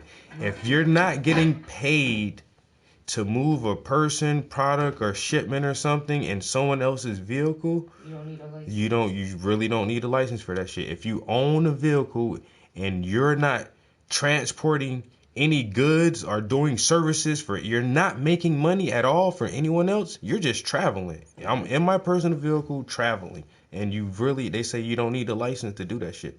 Now, as soon as you get a job and you want to be a truck driver or a taxi cab driver or a limousine driver or a Coca-Cola truck driver or some shit like that, then you need a license because you're driving for someone. You're a paid driver. I mean, I remember my brother telling me that when I was a kid, like, well, not a kid, but like, you know, young. And I thought he was crazy. I'm like, so you don't need a license to drive a car? And he was like, no, not if you're a traveler. And I'm like, well, okay. Mm-hmm. But that's the thing, like, motherfuckers don't follow them laws. just like when back in the day, a lot of people used to go and get like emancipated, and like now you just don't even hear about it anymore. It's not a thing. Yep, there's a lot of shit on the books people don't like, laws we don't understand, yo. They don't teach us no shit, yo. But that's the thing about being sovereign is like you can't make a living, can you? I mean, depending on how much you want to play the game or not. Being a sovereign citizen is, you know, saying you don't have to have a social security number and I don't have to use your state issue identification because I am a citizen of planet Earth, nigga. I'm a human being. I'm not just a citizen of your place, and I have the right to dwell wherever I want to dwell and travel wherever I want to fucking travel. Like, you can't restrict me. But then, once again... That's what I'm saying. What's the process if somebody who's sovereign says, okay, I want to go get a job? Yeah, that's what I can say. But a sovereign citizen, no motherfuckers don't want to do that. They rather have their own business or they try to live off the land, yeah.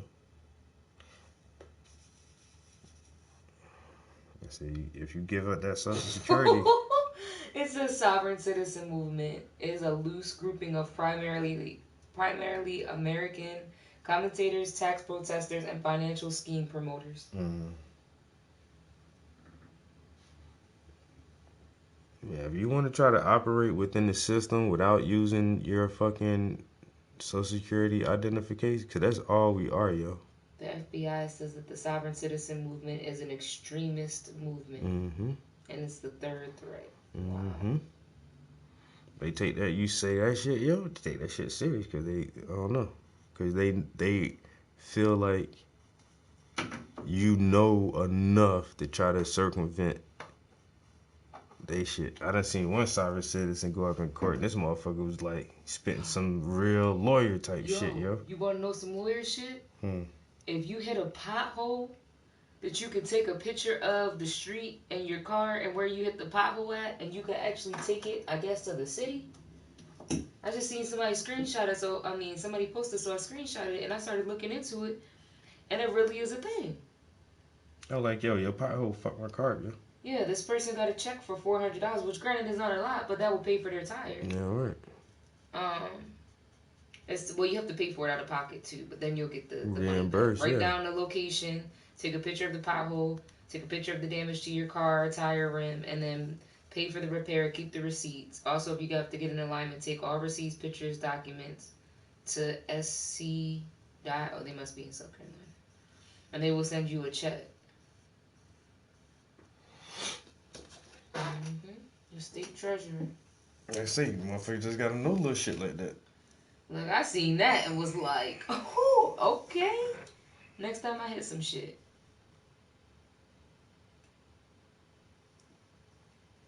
Babe, what is you? What's the last this year?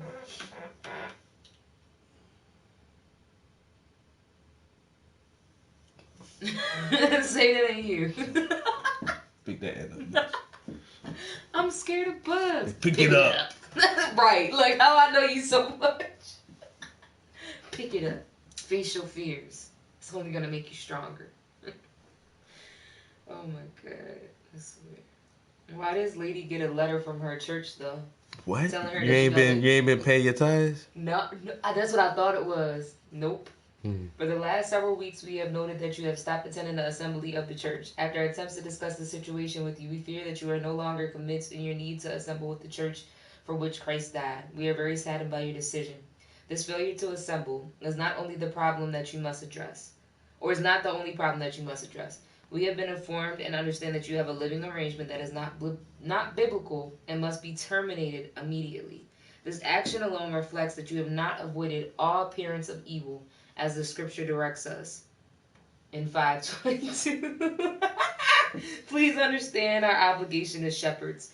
First, we must watch for your soul. Hebrews 13:17. And second, protect the congregation by withdrawing from every brother/sister that walks disorderly. If these issues are not corrected and public repentance made by Sunday, February 21st of 2021, we will withdraw fellowship. Boo hoo hoo. I'm fucking gay, nigga, and y'all mad. That's why I don't come at y'all dumbass church no more. I don't, but, or is it that a living arrangement that's not biblical? I thought that meant, like, living with somebody and not married.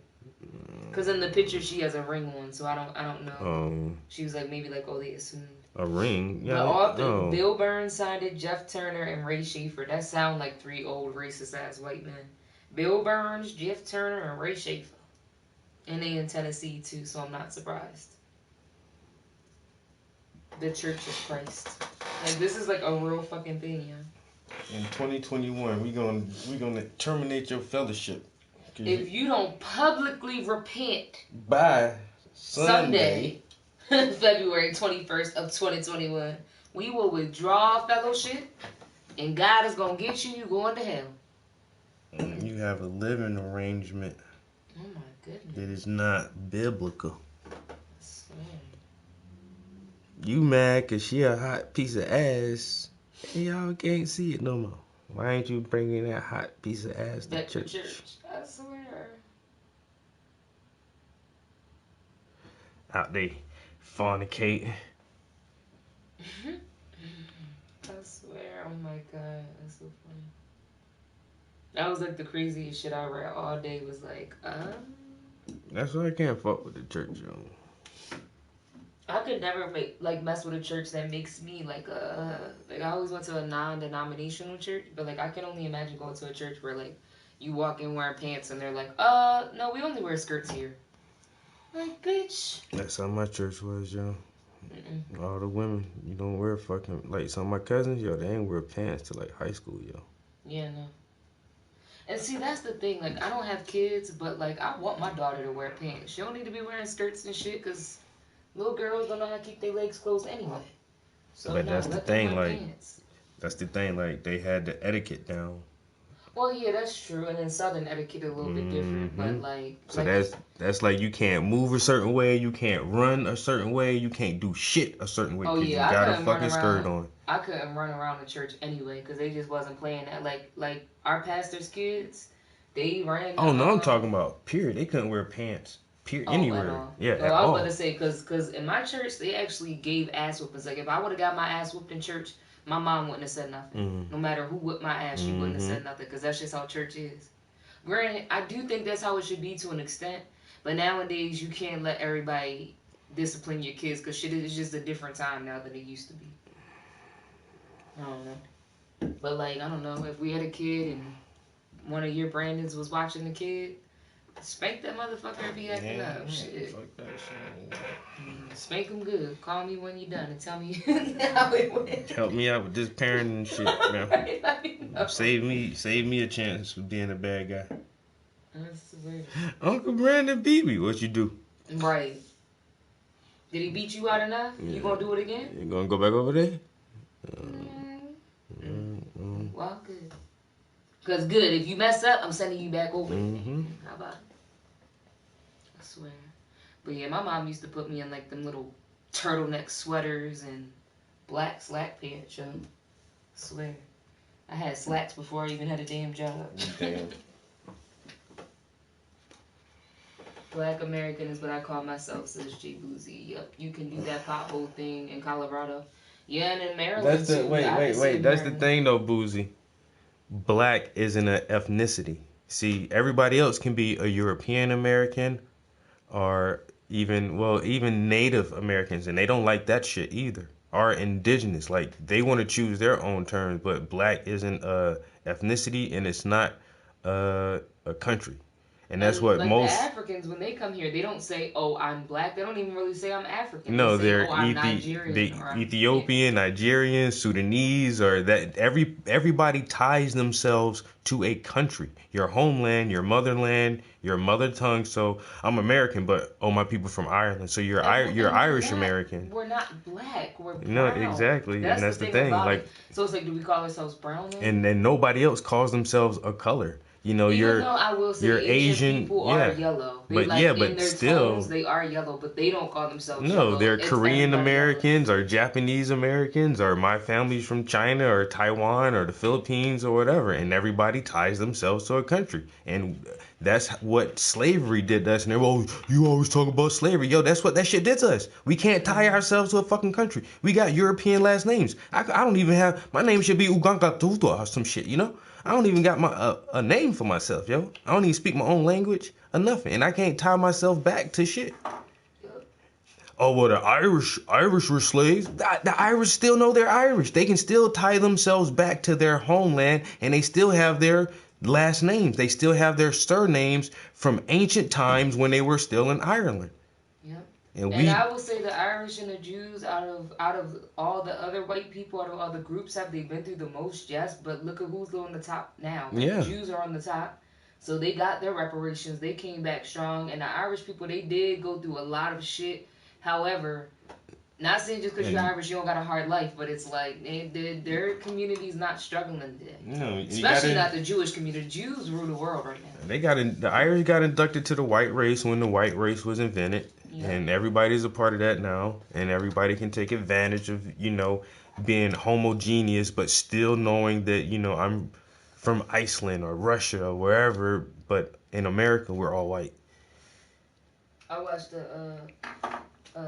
some high school debate from a long time ago of African students, and there was one South African student that was white, and she was so convinced that she didn't steal anything or mess anything up. And they said, well, where'd you come from? And she says, oh, well, we're Dutch. We came from here.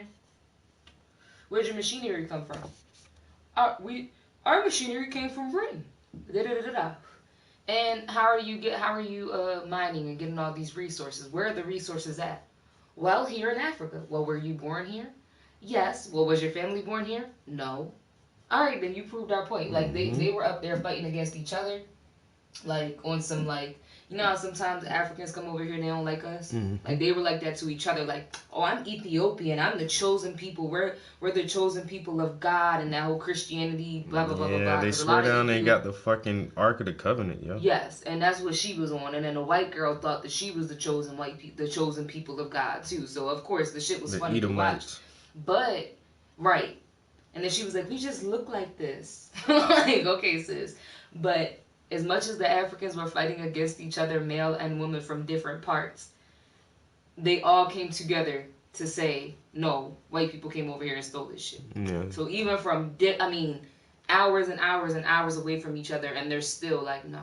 She's like, the Bantu and the Zulu did this and da-da-da-da. And they're like, bro, you came over here stealing our resources. If y'all had money and all that shit over there, why didn't you go mine and do your shit over there in Europe? And that's what... And that's what they said. Like, where are the resources for the people that are already here? That's the major thing, yo. That's why Europeans had to colonize the world, because they don't have the gold and the diamonds. They don't even have, like, lumber. They don't have, like, big forests and shit that they can cut down and let that shit grow back. Like, Africa got all that shit, yo. And most other nations know that shit, that there's all the resources in abundance are in Africa, yo.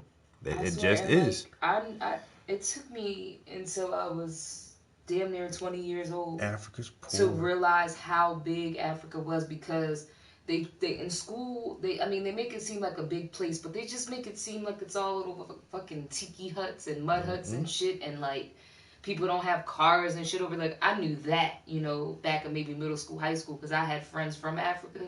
So that's how I learned directly from people from Africa. But if I left it up to school, I would have never learned anything the fuck at all. I would have just thought like, oh, it's just poor as shit. And it's just this place, and it's not like they just got lions roaming around in the street. Like, that's how they make it seem. And that's the thing. Why the British and the Chinese and the fucking Dutch, everybody want to go there and build their industries there and build their companies and bring their machinery there. Because y'all ain't got shit in y'all native lands. And this my thing. I don't even give a fuck if somebody comes to somewhere else to do some shit. But my problem is when you bring everybody else and you helping them instead of helping the people that you're already taking from now. If, like what she said, the people were quote unquote, the Bantu were under civilized, whatever. So leave them be under civilized. If they're not using the resources, fine. But what about the other people there who were already working in the mines or doing whatever else and y'all just came in and stepped on their toes? Mm-hmm. So that's my issue. Like, you shouldn't do it at all. But if you are going to do it, at least fucking look out for the people who, you know, you're stealing their resources, right? Yo, there was a story I read a few days ago about somewhere in the Congo they found a mountain of gold.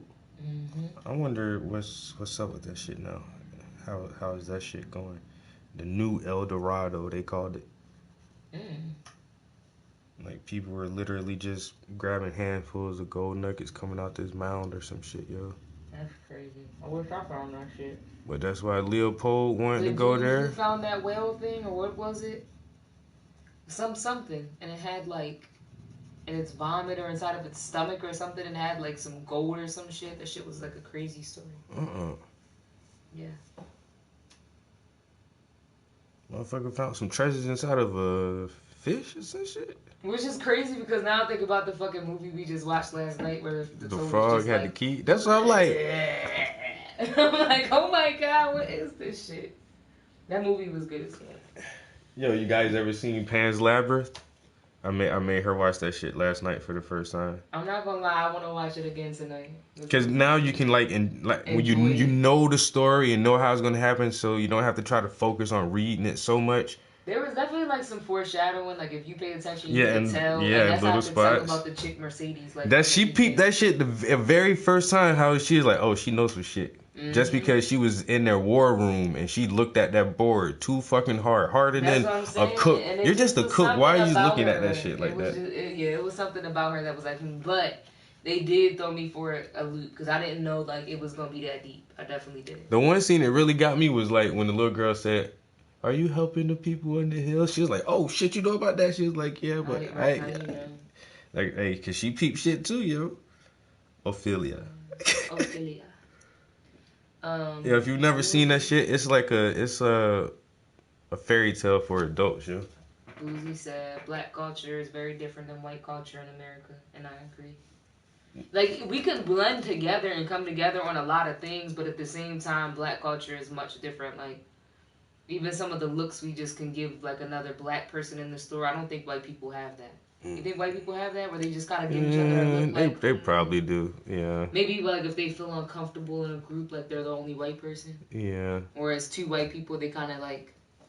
It's because once again, like I did this modeling thing like a week ago, and I was the only black guy there, and I could see like when all this was finally came in there, it was like, oh, this dude's gonna model with us, and it was kind of awkward for them. They just were probably shocked. Yeah, they're just looking at like this black dude with dress, like, oh, he's gonna model with us, and I was like, just calm down, dude. And then like one guy, he was kind of making like a bunch of,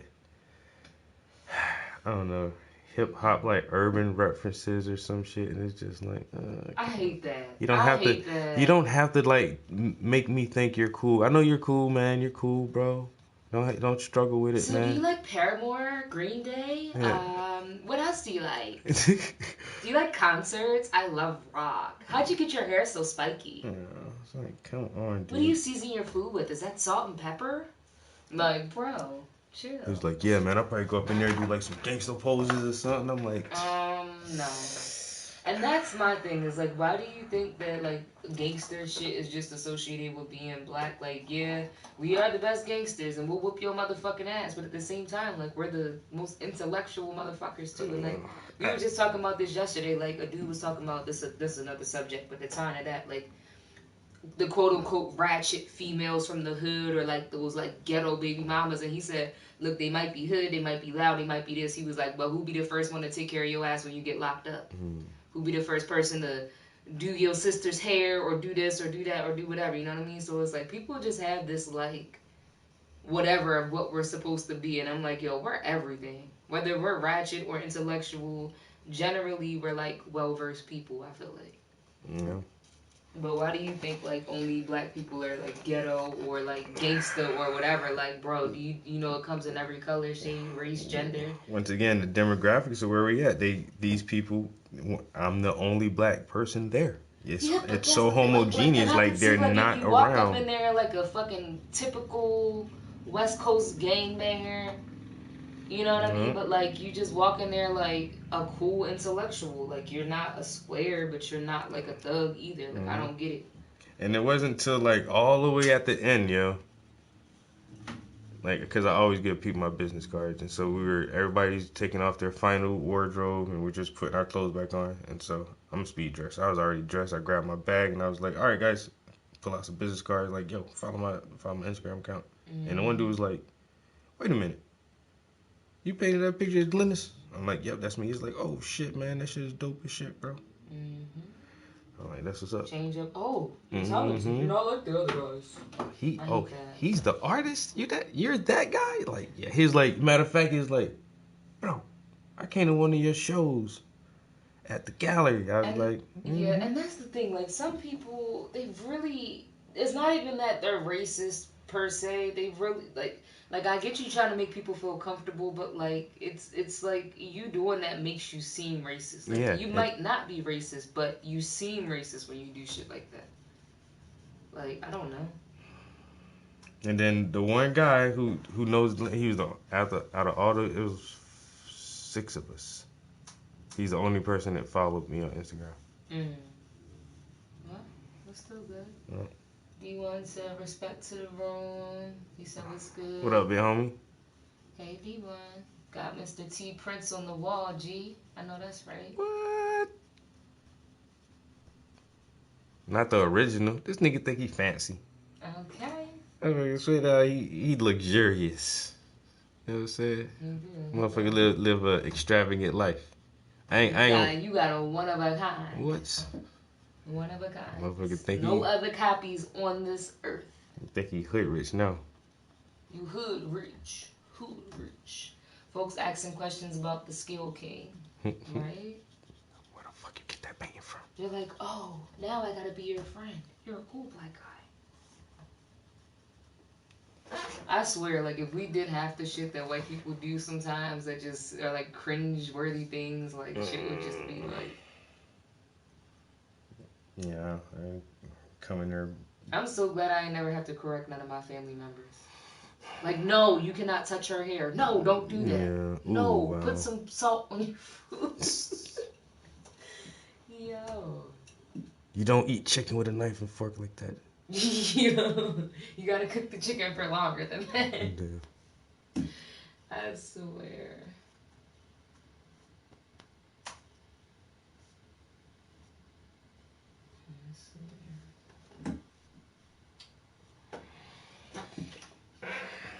All right, we're supposed to have an inspection tomorrow. I don't know why I thought that shit was today. I actually like kind of dressed nice today. Because at work, I just be wearing whatever now. I wear the same shit every day. I ain't gonna lie to you. But I thought we were supposed to have. I don't know why. I thought that shit was today, y'all. But the building, the facility for the Black Scranton Project, we're having our inspection done tomorrow morning at 9:30. So like this shit is fucking like really, really fucking happening, yo. Like, yeah, we're about to have that shit inspected and see what exactly what we have to do. Then we gotta get our virtual art tour set up, and then hopefully for Juneteenth this year, not inside, but we're gonna have like a little outside grand opening. And the homie, she been doing a lot of roller skating lately, so we might do a skate party outside in the parking lot. Had a DJ out there. I don't know yet. We might. Yeah, I'm like, I won't. You ain't wanna get on roller skates? No, babe. Or it's fun. I ain't did that shit in years, but I'm gonna do that shit. I can't skate. I can't really skate either. All you gotta do is just like roll. Roll and roll my boat until I motherfucking fall and bust my head. Well, we'll get some pads and a helmet. Yeah, then we really gonna look extra special. Take pictures of that shit and everything, yo. Oh my God. Not if it's cute. You don't be seeing some of the pro skaters, they be riding around with their. Yeah, if I put on some little shorts and something nice. Some pads, some knee pads, and. But I ain't trying to get all scratched up and shit. And the helmet. Yeah, because it is concrete. I was about to say, alright, you want me to embarrass you? Fine. Fine by me.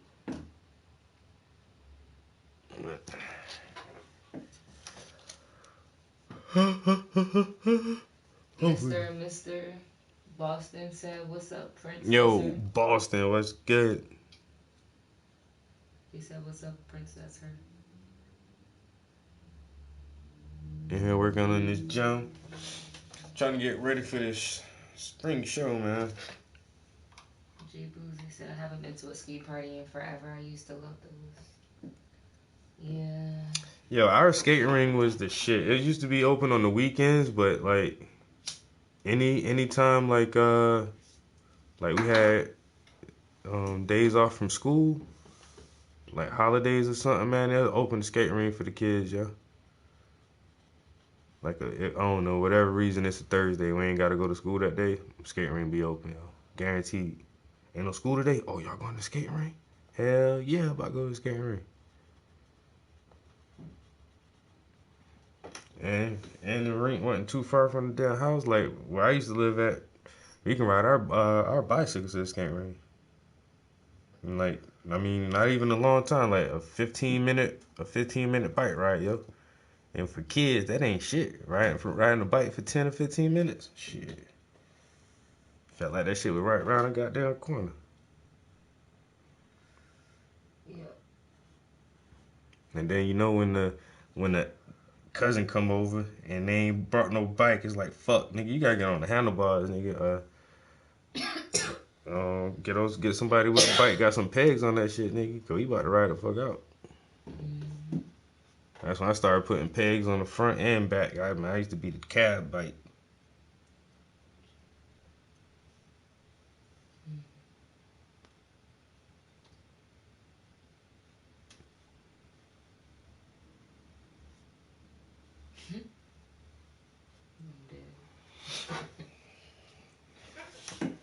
I'm trying to find my father's father so I can try to trace it back. But I don't talk to my dad and I won't talk to my dad.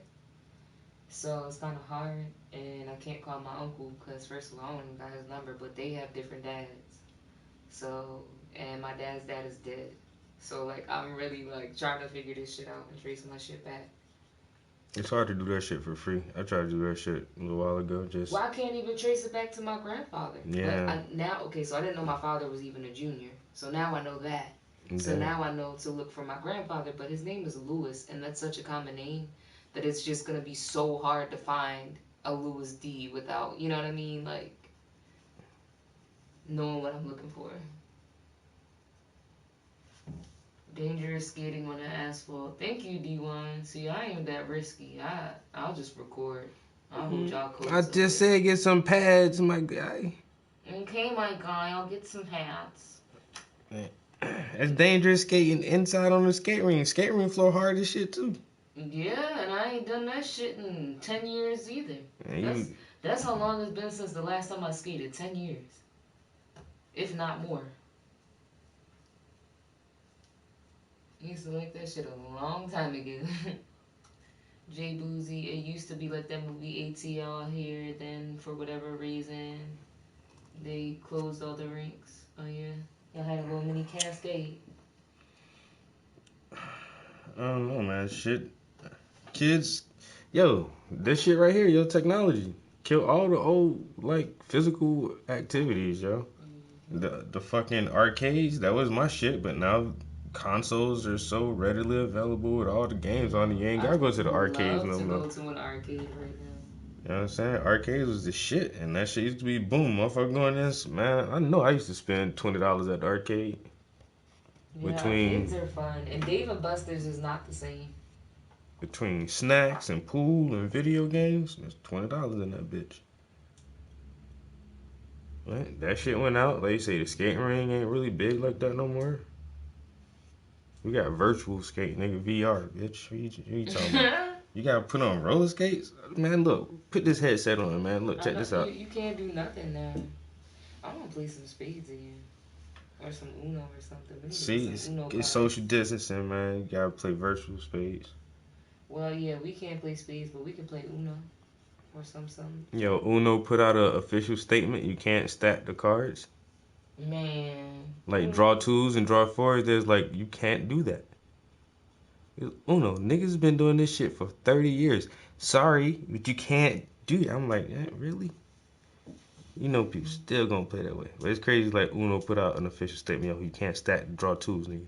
If somebody hit you with a draw two, you gotta draw 2 cards. You can't put draw 2 on top of that and pass it off to the next person. Yeah, how we play that shit, yo, stack the hell out of them bitches, yo, and stack skips too. Boston said how much work you take into the show, Prince? I'm trying to take, man, 8 to 10 pieces, yo. But I want most of my shit to be new. But like I said, this year, we're just, we ain't halfway through the year yet. But shit, first 2 months, I just been working on other people's stuff. So I can go there with 2, 4, 6. If I bust my ass, I can go there with like 7 or 8 new paintings that have not been out the house yet. Like they never been nowhere yet. But then I've already done a show at the college 2 years ago. And I did the same thing. I think it had like 8 or 10 pieces. So they didn't see all of my work in person. So I can take some older good stuff. All my shit is hot, you know what I'm saying? No matter how old that shit is, I can just, and then I gotta ask, like, the room I was in last time, yo, that was a big ass fucking room, yo. I could have put like another 3 paintings in that shit with an easy space, yo. And the college kids like that shit. But now this year is like, it's COVID. How many kids are actually gonna be on campus? And, are they gonna give me the same space that I had last time? Or are they gonna, like locate me somewhere else on the campus? But actually, I'm just waiting for the guy to call me back, because you know what? Now that I think about it, this is kind of weird. I got his number, but now I got a lot of questions. Just asking those questions, yo. How many people are going to be able to come into the show at one time? And like, is it going to be in the same area? Or are you going to switch locations? Or you might just tell me that when we finalize it.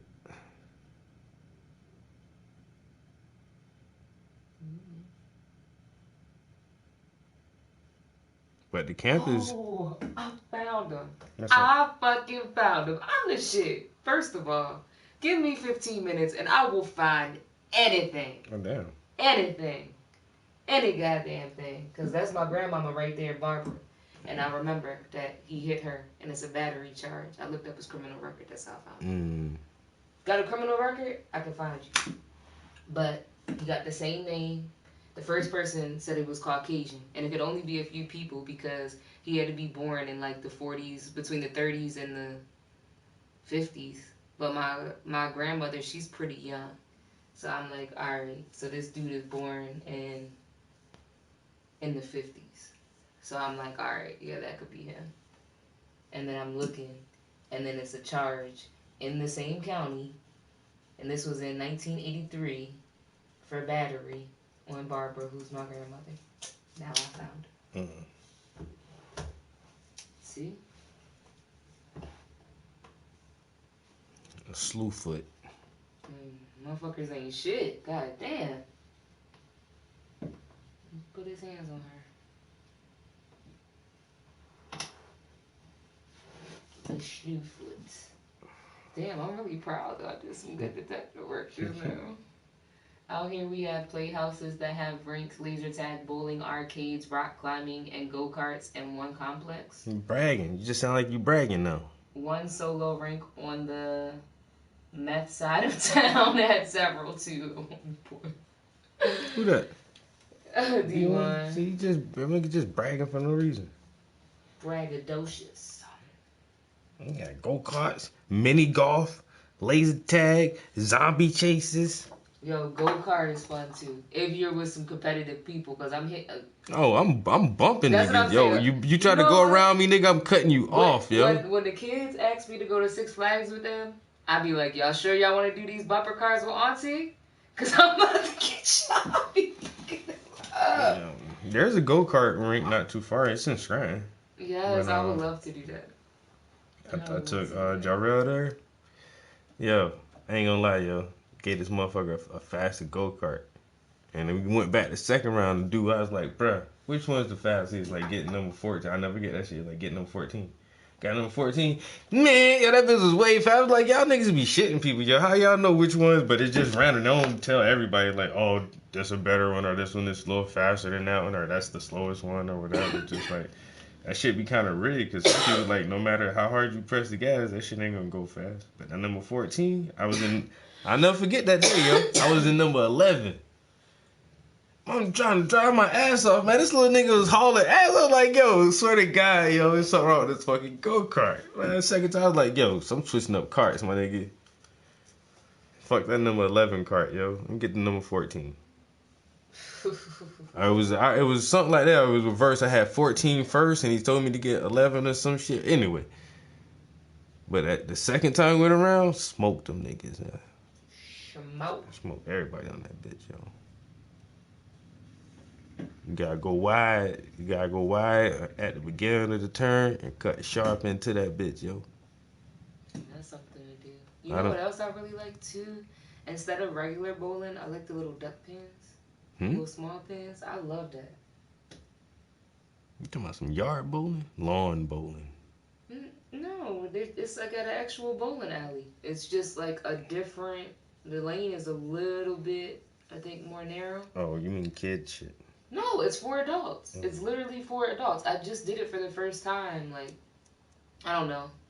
It's not been around for forever, but like it's newer. But I've always liked it ever since the first time I did it. Like, it's just, I don't know. It's just like smaller pins and a smaller ball. Duck pins.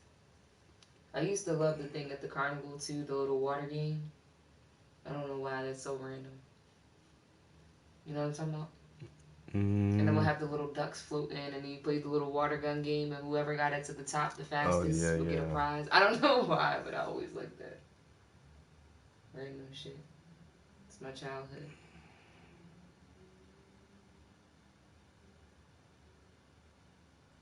But yeah, we could definitely do that.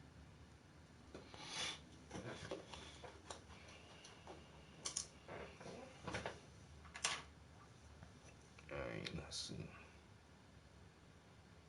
What time is it now? We've been in for 2 hours and 8 minutes, and it's 5:22.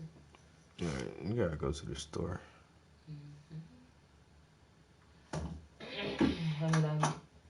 We only gotta get 2 things, unless there's something else you want. But even with like the steak and stuff that I want to get, I mean, it's not like we need to get it today. Like, we have so much shit in that freezer right now. Yeah, we can wait on that.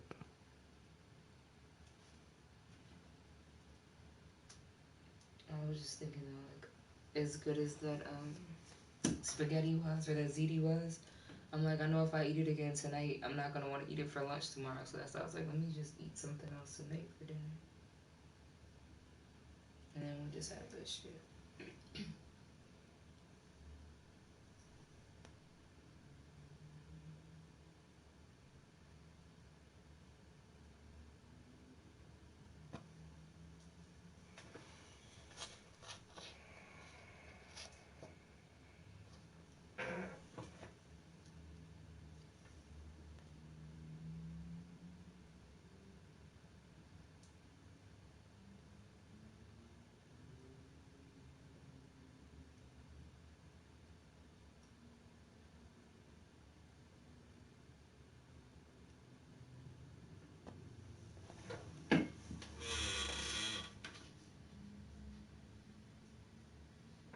Jay Boozy said off work, time to twist up. Oh, snap.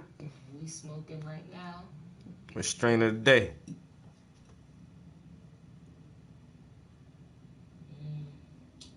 I think, what do I have? I seen Blunt Mover post on Instagram. This nigga has some shit. No surprise.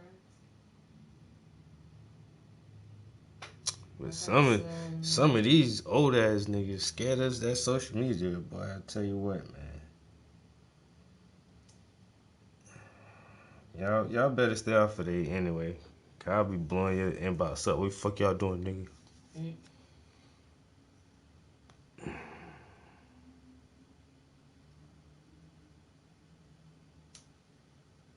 I got a lemon meringue pen.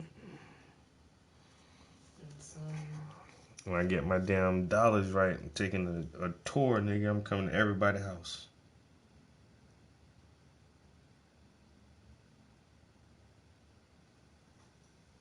Boozy, Shami. Strain of the day, cereal milk. That's what D1 said. D1, everybody. Cereal milk is fire. Coming to y'all crib, man. Taking a tour. Jay Boozy said he had it before. He said cereal milk is fire. Jay Boozy said strain of the day is called Tango. Tango, damn, he's smoking that military shit. Cereal milk and Tango. Tango 19. I got clementine and key lime pie.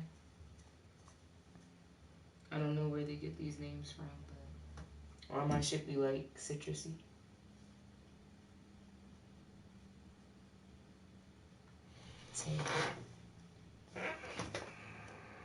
Man, PA need to go ahead and stop playing around, man. Governor Wolf and the gang need to make that shit legal, man.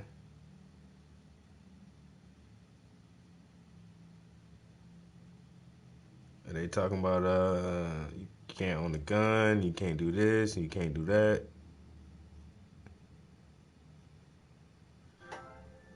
What? Not an inbox. What? A player sent an image to one of you. You want to say something?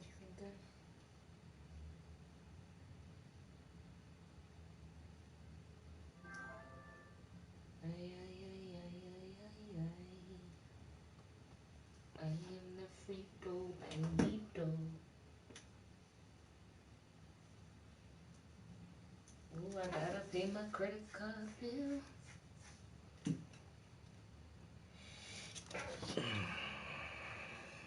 All right, okay. A few more strokes.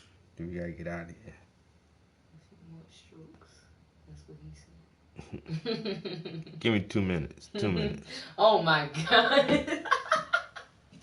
I'm gonna shut up. 2 more minutes. More like 20 more minutes. 2 minutes. Give a nigga 3 minutes. Maybe even 4. That's a man's favorite line. Have him ready to marinate. Smoke egg. That's something I need to watch. That's a movie I ain't watched in some years now. I ain't seen The First Friday. I ain't watched that shit in years.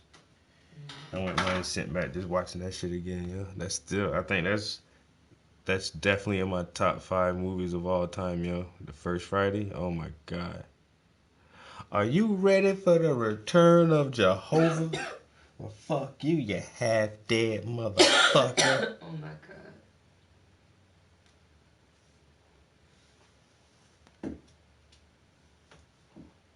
Smokey, when I come back by here, if you don't have my money, I'm killing you and your homie. Damn. Alright, on the count of 3, we're gonna look up. 1, 2, 3. Man, I thought you were gonna look up. I thought you were gonna look up. I swear. Yeah. All the Fridays though, but the best one was when they was getting chased, yo.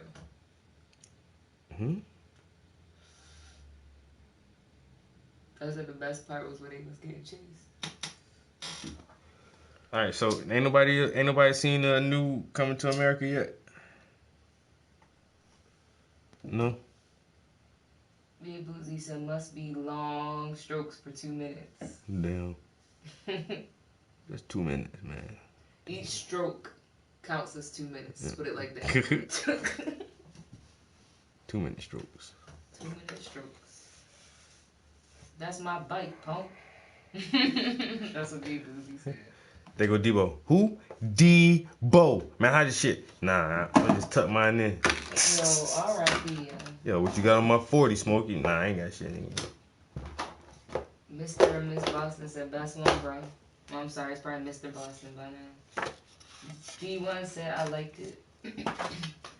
Bronx Sushi in the building said I seen Coming to America too. It was okay. Yeah. Just okay. Emphasis on the okay. Damn. In bold letters. Damn. It was some ha ha he he type shit. That Bronx put it was okay. Yeah. It ain't like side split and make you fucking cry while you're laughing and shit. I be looking for them kind of laughs, the shit to bring tears to your eyes would be so damn funny, bro. You can't really find no shit like that right now.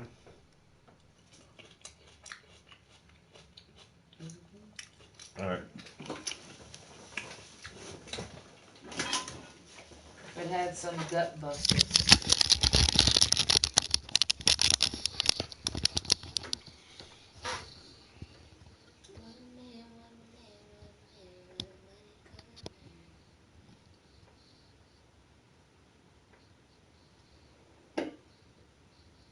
Leslie's in it. I love Leslie. I laughed my ass off at that new Tom and Jerry, but I like the old cartoon comedy. What? Yeah, I thought the new one looked kind of cute, at least for the new generation. I'm going to give it a chance, just to say. Now somebody gave a good comment. I'll watch it too. Shit. Yeah, they about to be banning all the cartoon characters, nigga. Better watch it while you can, because Tom and Jerry was racist too. They had the old Mammy character and they, come on now, Tom. And they would never show her face, the black lady. Remember those cartoons? The ones like that with the Mammy. Yo, that shadow's gonna be alright. I was kind of hesitant on which way to go, if I should have painted the shadow first and then paint the skin around it, but I'm still like add some more details like within the shadows of the skin. Like there's a lot of those spots in there, so. It looks really good. But that's gonna come out nice. Like I said, I was kind of hesitant, like, I don't know how to paint that shit. But a comparison, where's...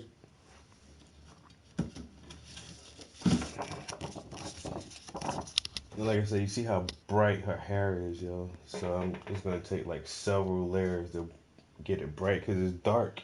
Like some of the curls got real dark spots in it, and then some, I don't know, man. It's just gonna be funny because that's exactly like how the bleaching process actually works for hair, how it goes from dark to that color all the way up to blonde. I was like, damn, okay. But she's that's what she does, like she's a hair person. A cosmetologist. Cosmetologist. Yeah. Yeah, I can see her natural hair is brown, but she dyed her hair blonde, I can see. But that color though, that you have on there right now, it's just so long, like those different colors together. Highlights. Alright, so she's gorgeous. She's very pretty. And best thing, she's fucking super smart, yo. She started Scranton did not have a NAACP chapter, and she started a chapter for Scranton, and she runs our Black Scranton's community action page on Facebook. And I think during our next meeting, we might elevate her to a board member. Like, she's not a board member yet, but she does so much, yo. Like, today she was on Facebook showing pictures, like, she did this read a book every day for Black History Month for kids, and then at the end of the month she took all these books and like she got pictures at like 3 or 4 different libraries where she donated like 3 books here and 2 books here and some books, and just because a lot of libraries don't have books for little black kids with stories about little black kids with pictures of little black kids. It's just not there, yo. So she's a cool ass person, yo. We're gonna do burgers and weenies. Beef sausages. Beef sausage, burgers and beef sausages on the grill. Go grab some buns up real quick and get those charcoals, briquettes going. The briquettes, babe, don't. Wait, I didn't say nothing. I've never grilled before. Do you know that? I've never cooked on a grill myself. You personally? I've never cooked on a grill myself. I mean, like a little indoor, like George Foreman, yeah. Like, but like outside, hell no. What I look like? I ain't bougie. I don't believe in gender roles and all of that. But like, look.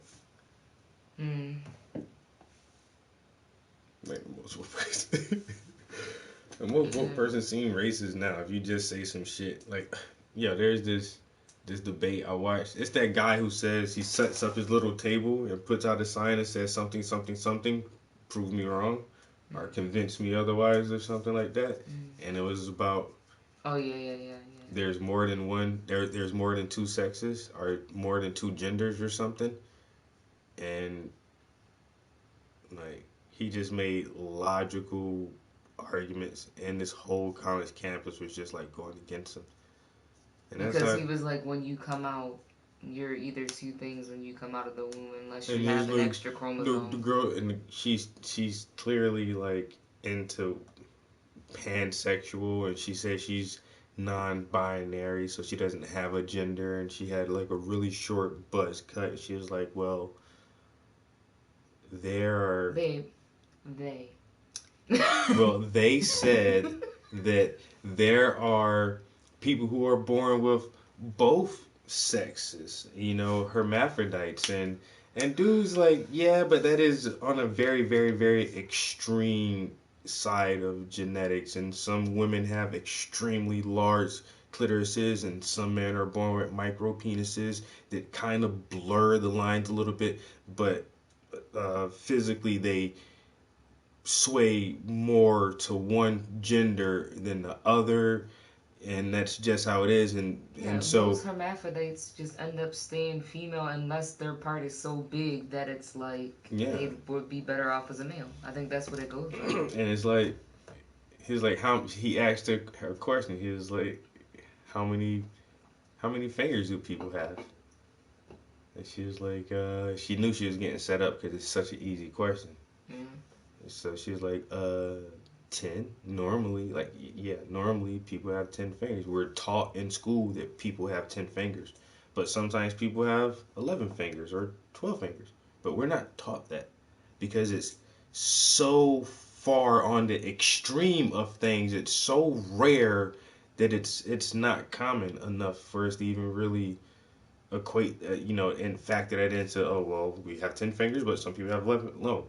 And that's like with genders. There's two sexes, male and female, and that's and see, that's where it gets complicated, because when you have those conversations, people think that when you're talking about gender, you're automatically anti-homosexual, and it's not. It's look, we've accepted homosexuals, lesbian, gay, whatever you want to be, bisexual, trans, like all of that. We accept all of that, but like when it comes to gender, that's a different thing, because you could identify as a man, but you're really a woman and you like women. Like, I don't care that you like women, but when it comes to identifying, that's where it's like. That's what the young lady's point was. She was like, there's two biological sexes, but gender is, there's an innumerable amount of genders that you can be, apparently, or something. And he's like, no, not really. She's like, yeah, gender is more of a mindset. I was about to say now, but gender and sex to me have always been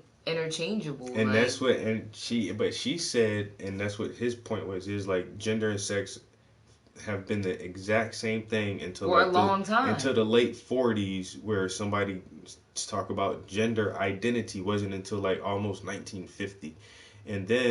And so now with this new generation, I didn't learn about gender identity until 2020. Exactly. But now, like, all these terms and all this stuff, and she's like, well, if you misidentify me, you are committing a violent act against me. He's like, that's not a crime.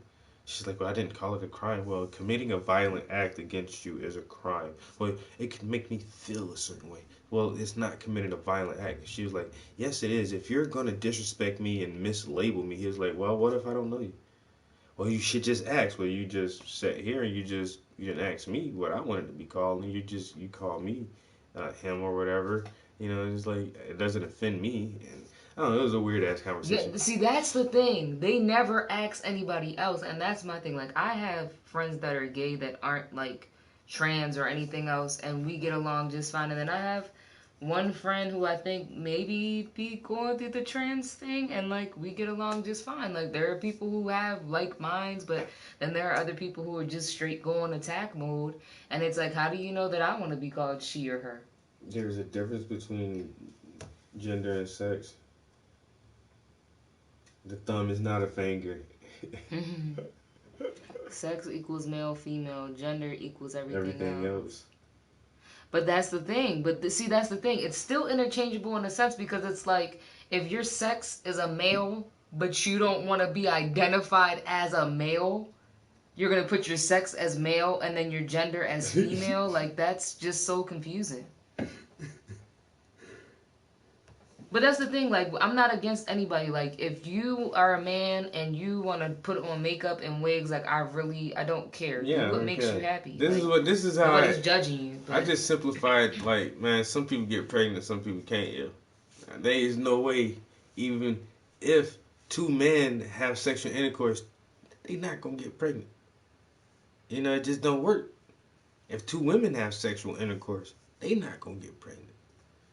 You know what I'm saying? There's a certain way for somebody to get pregnant. And it takes two opposite sexes, and then only one person out of that pair can actually conceive a child. That's how I look at life. It just is plain and simple, yo. Everybody comes out of fucking birth canal, which is attached to a pussy, which is attached to a female. You know what I'm saying? You can't get pregnant. If you can't get pregnant, you don't have a period, you don't ovulate, you don't have some fallopian tubes, you know what I'm saying? You're not no female. You can genderize yourself, or speak in general of your gender, however you want to put it, or be binary and not have a gender. That's cool too. Mm-hmm. But if I can come in you and you get pregnant, you a girl. You a girl. Well, you definitely a girl.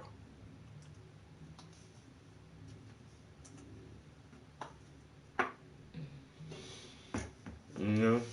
But, I don't know. How we get on that topic? We were supposed to be getting up out of here. Let's go to the store. Potato head is potato head. My potato head is a man. No, this wasn't me. He was like, my Mr. Potato Head is a man. He's like, how do you know? Because it says so in his name, Mr. Potato Head.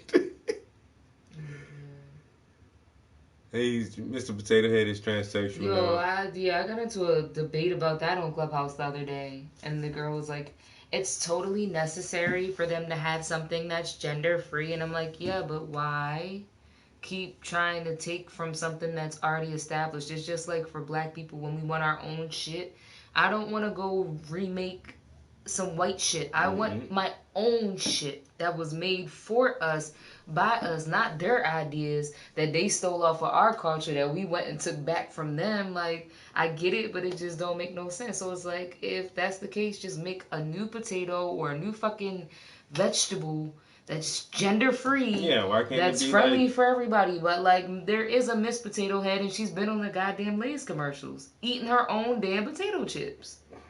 They got her being a cannibal. That's too. Racist, transphobic, and cannibalism. All rolled up into one. Never see that commercial ever again. You won't never see it again. But that's what I'm saying. There was a man and a woman, like they were husband and wife. So like, what's problem? No, there is no more parental units. I mean, there is no more mother and father, husband and wife. It's only parental unit. Male parental unit, or non-binary. You might have two non-binary. A and B. See, that's where this shit get complicated, man. Big and small. You can't even have breast milk no more. It's like, you know, my A parental unit just fed my sibling chest milk. Who the fuck is gonna talk like that? Ew. Our grandchildren. See, all of this is going to get wrapped into my science fiction novel. Or it's not going to be a novel, just a short story. Just a short story. We're fucked up, man. Yeah. We're fucked up. All right. Got the tablet. I'll be drawing on this tonight. See, if y'all was on my social media, oh damn, I left my pen sitting on that thing and it's hot. I hope I ain't fuck it up. If y'all was on my social media, man, y'all can be checking out my new digital art, man. I'm over here swinging this pad. Swinging this pad like it ain't nothing. Appreciate everybody chilling in the stream with me. Love the conversation. I love all y'all guys. Catch you next time. Peace.